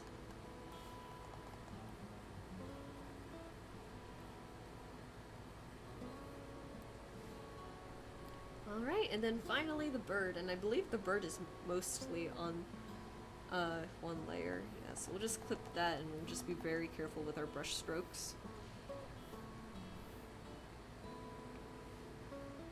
Let's see. It's 212 right now, yes. I think the bird might carry us to the last stream. I don't know for sure. We're not gonna go crazy detailed again. We just want to add enough to where like it's definitely not just flat colors. And I'm just gonna do that, make it look we gotta give it some texture too, right? So like just like some here and there. Concentrate a lot of the darker colors to the bottom. Like still leave stuff like that. And then this one. And that's the Animal Crossing music over. Let's see. Ooh, I like this one. Pokemon Mystery Dungeon. Ah, this is nice.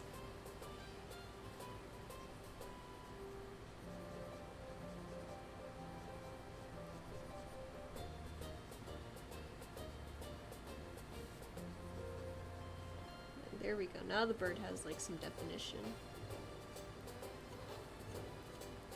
And add some like darker streaks right here to act for like different feathers. That is, yeah, we still have plenty of time. We just need to move on to highlights now.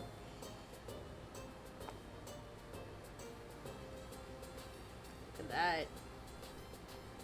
If I'm really fast, I might be able to finish this on stream, actually.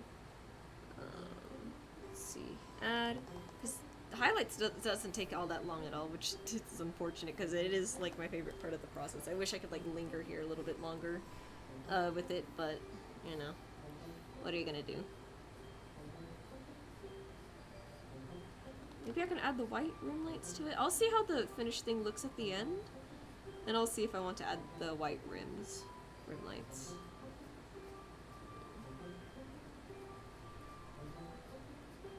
Trying to think of my next big ink piece. Part of me kind of wants to do like an ammonite fossil. There's this one channel that gets recommended to me on YouTube Shorts. They're called Yorkshire Fossils. And they're always digging around on some rocky shore and finding fossils. And I just... like, I get it, right? They found fossils there before, so in theory there's definitely fossils, like, still around there. And my question is how do they know that, how do you know that there's gonna be another rock inside that rock? And then, how did you know, or I know that there's, like, telltale signs of, like, an ammonite being hidden in, like, a little rocky nodule, right? But I just, like, how did you know the rock was gonna be there? Because here's the crazy thing, right? Sometimes they'll do, like, X marks the spot, and then you dig into the X, and the rock is there, and it's like, how did you know the rock was gonna be there? Like, how did you do that? It's, like, it's cool! Like, it's really cool. Like, I'm trying to make this sound, like, as non-accusatory as possible, but it's like, how? Like, how are you able to do that? I think it's cool. So I think it'd be really fun if I just, like, drew some of the fossils that they dug up. It's mostly ammonites and belemnites, I think is what it's called. It's like these squid remains. I know the squid remains, they're like bullet shaped and they're like super fragile. Like every time I see one, it's like they're almost always already broken in the videos. Or like when they take it out, it crumbles or it like breaks in half a little bit. I don't know, I forget the exact reason why. I don't know if it's like it has like stuff running through it and it creates like these weak points in the thing, or if the squid is just like that. But it's like, wow.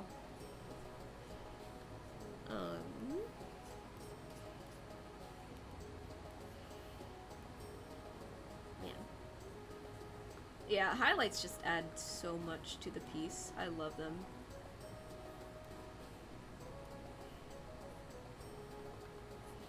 I don't know why I was doing that. If I wanted to get like more like neck definition in there, that should have been like shadows.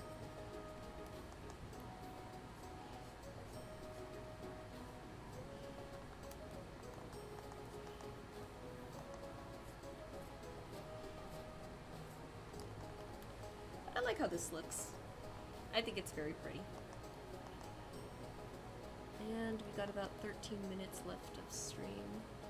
Yeah, we got plenty of time to finish this on stream, actually. This was a very, like, simple thing. I feel like I'm really good at drawing, like, very, like, nature-y scenes. I think it's probably, like, my favorite thing out there, all things considered.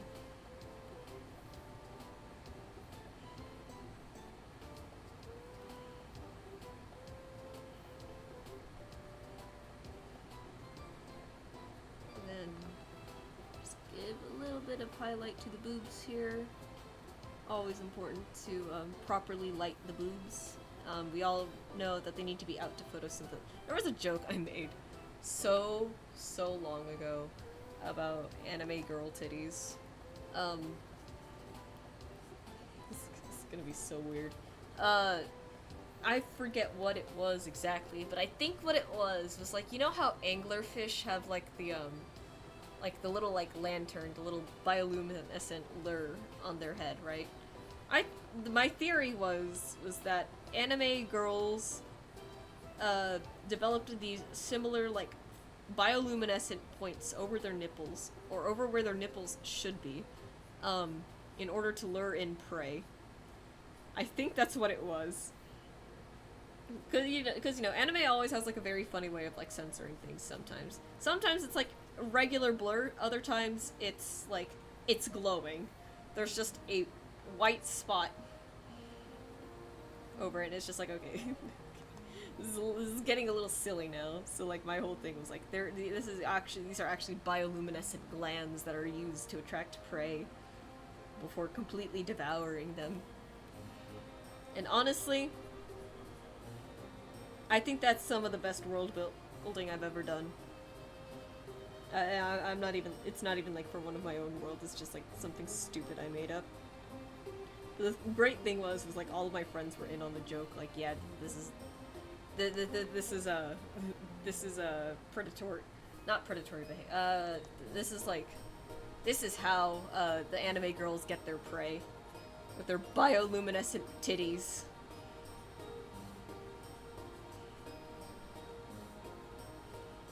I think another fun one was, like, since anime guys, like, are usually drawn without nipples, the funnier thing to say about them was that they're not mammals, because, again, in order to be a mammal, you have to have nipples, and you have to be warm-blooded. So it was really funny saying that anime guys just were not mammals because they lacked nipples. I think that was hilarious.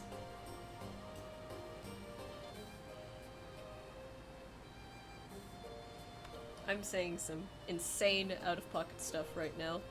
This is I'm just out here, just trying to see if I can get banned from Twitch at this point. If it does happen, I won't even be upset. I'll be like, yeah, I should have seen that one coming. I will take it with grace.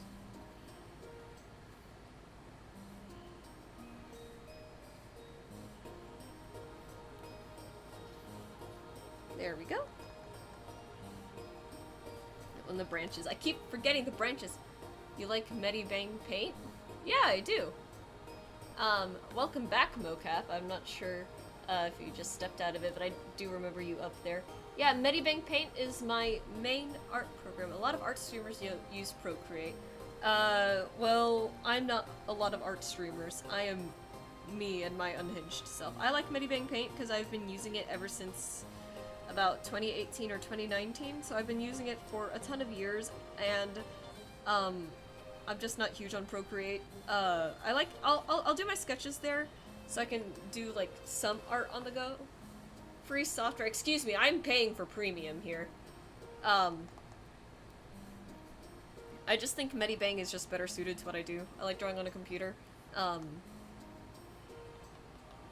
And once again, I've been using it for a while. I have a lot of nitpick issues with Procreate, personally, and I can list them off here if you'd like. I take issue with their Studio Pen. Their Studio Pen just does not taper as nicely as Medibang's default pen it does. I think Procreate's the way that Procreate blends all the paint together, like when I'm rendering, I don't really like it. I think it looks too smooth. Yeah, I can make my own brush, but at this point, Medibang already has what I need. So, you know, what do you want me to do about that? I think the eraser is the most frustrating thing for me personally, because it's like, why does my eraser have to have a brush type, right? Like, why do I need to assign a brush to my eraser? I just need it to erase. Now, I understand that I can just, you know, put like a brush like the Studio Pen or the Syrup Pen onto the eraser and call it at that. But oh shoot, hang on, I'm on the wrong layer. It's okay.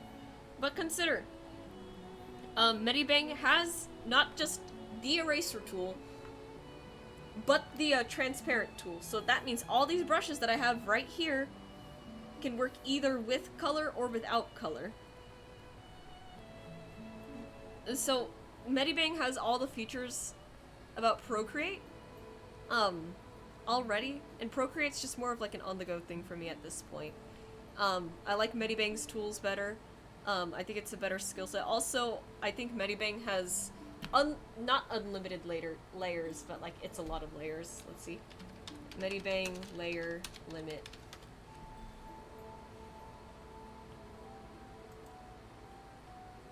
Yeah. Let's see. I think it depends, but some people say 1,000, some people say things. So I guess it depends on the computer. Procreate's layer limit, I think, is a little bit more dependent on like how big your canvas is, and I don't really like that personally.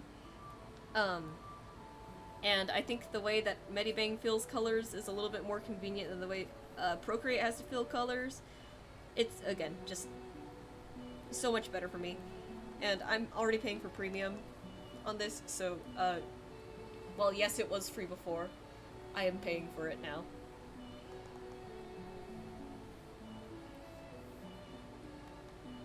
So that is the Medibang versus Procreate debate for me.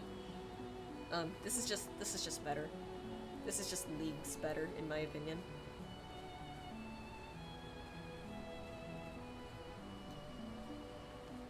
No, so I think some people don't really like Medibang all that much because it doesn't have like a huge brush library. But I feel like the brushes that it does have is just, they're just already like super good. So there's no reason to just, I haven't had too much reason to download like a ton of new brushes. A lot of it was just like, oh, well, they're free, so I'm gonna get this brush and test it out. And even with all the brushes that I have, I still only use like a select like 5 at most.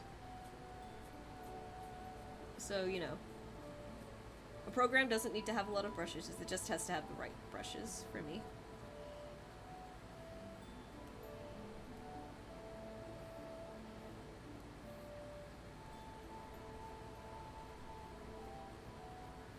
And once again, just because something is like paid for doesn't mean it's like better. And I will stand by that. Medibang has, I use Medibang for free for like most of my art career. I only started paying for it this year. And I like that they have a free version that's like insanely good and useful and not like super limited. Like Paint Tool Sai, their demo, which, by the way, Paint Tool Sai is not cheap. It's like $80-something, right? Paint Tool Sai is not cheap, but their demo version had jack shit. Like, no, like, brushes. Like, either you had to import it yourself, or it was only available in, like, the full version of the app. Or just, I don't know, it just wasn't there. I wanted to upgrade to Paint Tool Sai because an artist that I really like recommended it to me, and I was like, yeah, sure, I'll give it a shot. Was not impressed with it, like, at all. Because I was thinking at the time, like, yeah, maybe it's time I do graduate to, like, a better art software. You know, I can't really do Procreate because I like drawing on my computer, but I could do, like, these other ones. I'm not gonna do Clip Studio Paint, because, I know that one's, like, actually subscription-based. Like, purely subscription-based, and I'm like, okay, yeah, no. I would rather either have, like, a one-time payment or, like, a free version, that's, like, you know, functionable, and Medibang does exactly all of that.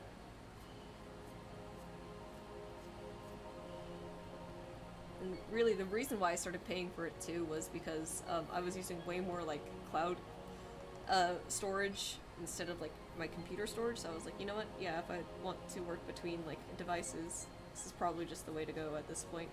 And it's only yearly too, so it's not too bad at all. All right.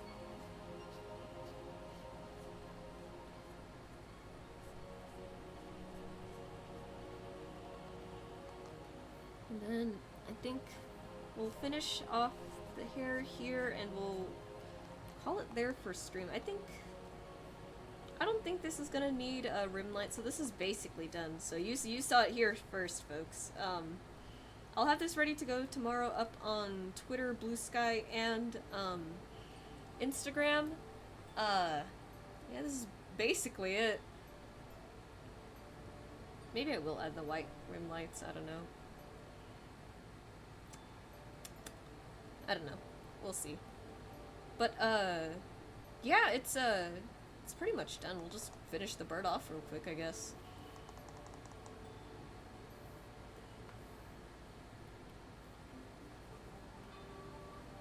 But yeah, this will be ready to go tomorrow, 9 a.m. Pacific time, as we always do every single day. I think this particular week I've been really good about daily art posts. Pretty much everything that I've posted has been, like, finished, and I think that is something to be extremely proud of. So let's just finish off this last little bit right here.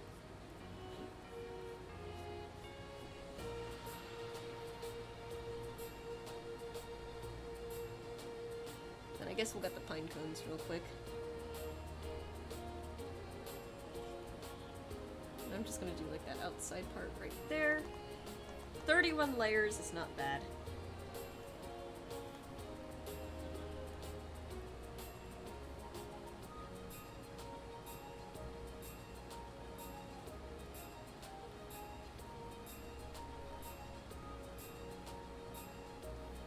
Alright. Oh boy. So I'm excited for vending today. And I'm excited to get this out to you guys tomorrow. Let's go ahead and save. Nice seeing the stream Discord. Oh, the Discord is invite only. If you want, I can send the link in the offline chat when I'm done here, because I don't feel like opening Discord on my computer right now. So real quick, let me just get all of this sorted out. I guess I'll close out stream while I'm doing this. I'm Pigeon Kurt. I'm a digital fantasy artist. I do a lot of like freelance work, because this is the only way that I can work. And yeah, if you like what you see, do feel free to check out my other socials and give me a follow there, because that's where you're definitely gonna see all the art that I do. Sometimes these things don't make it to stream because I'll have like either finished them right away or something else. But yeah. Next stream should be Tuesday. That one's gonna be a nighttime stream, so it'll be 10 p.m. 10 p.m. and then I think the schedule should be updated as well. But yeah, we'll probably be working on more art there, or maybe I'll actually decide to play a game this time, we'll see. Anyways, I have stuff to get ready for. Thank you guys so much for watching. Everyone who came around today, and lovely to have you here. Love you all. I'll see you next time.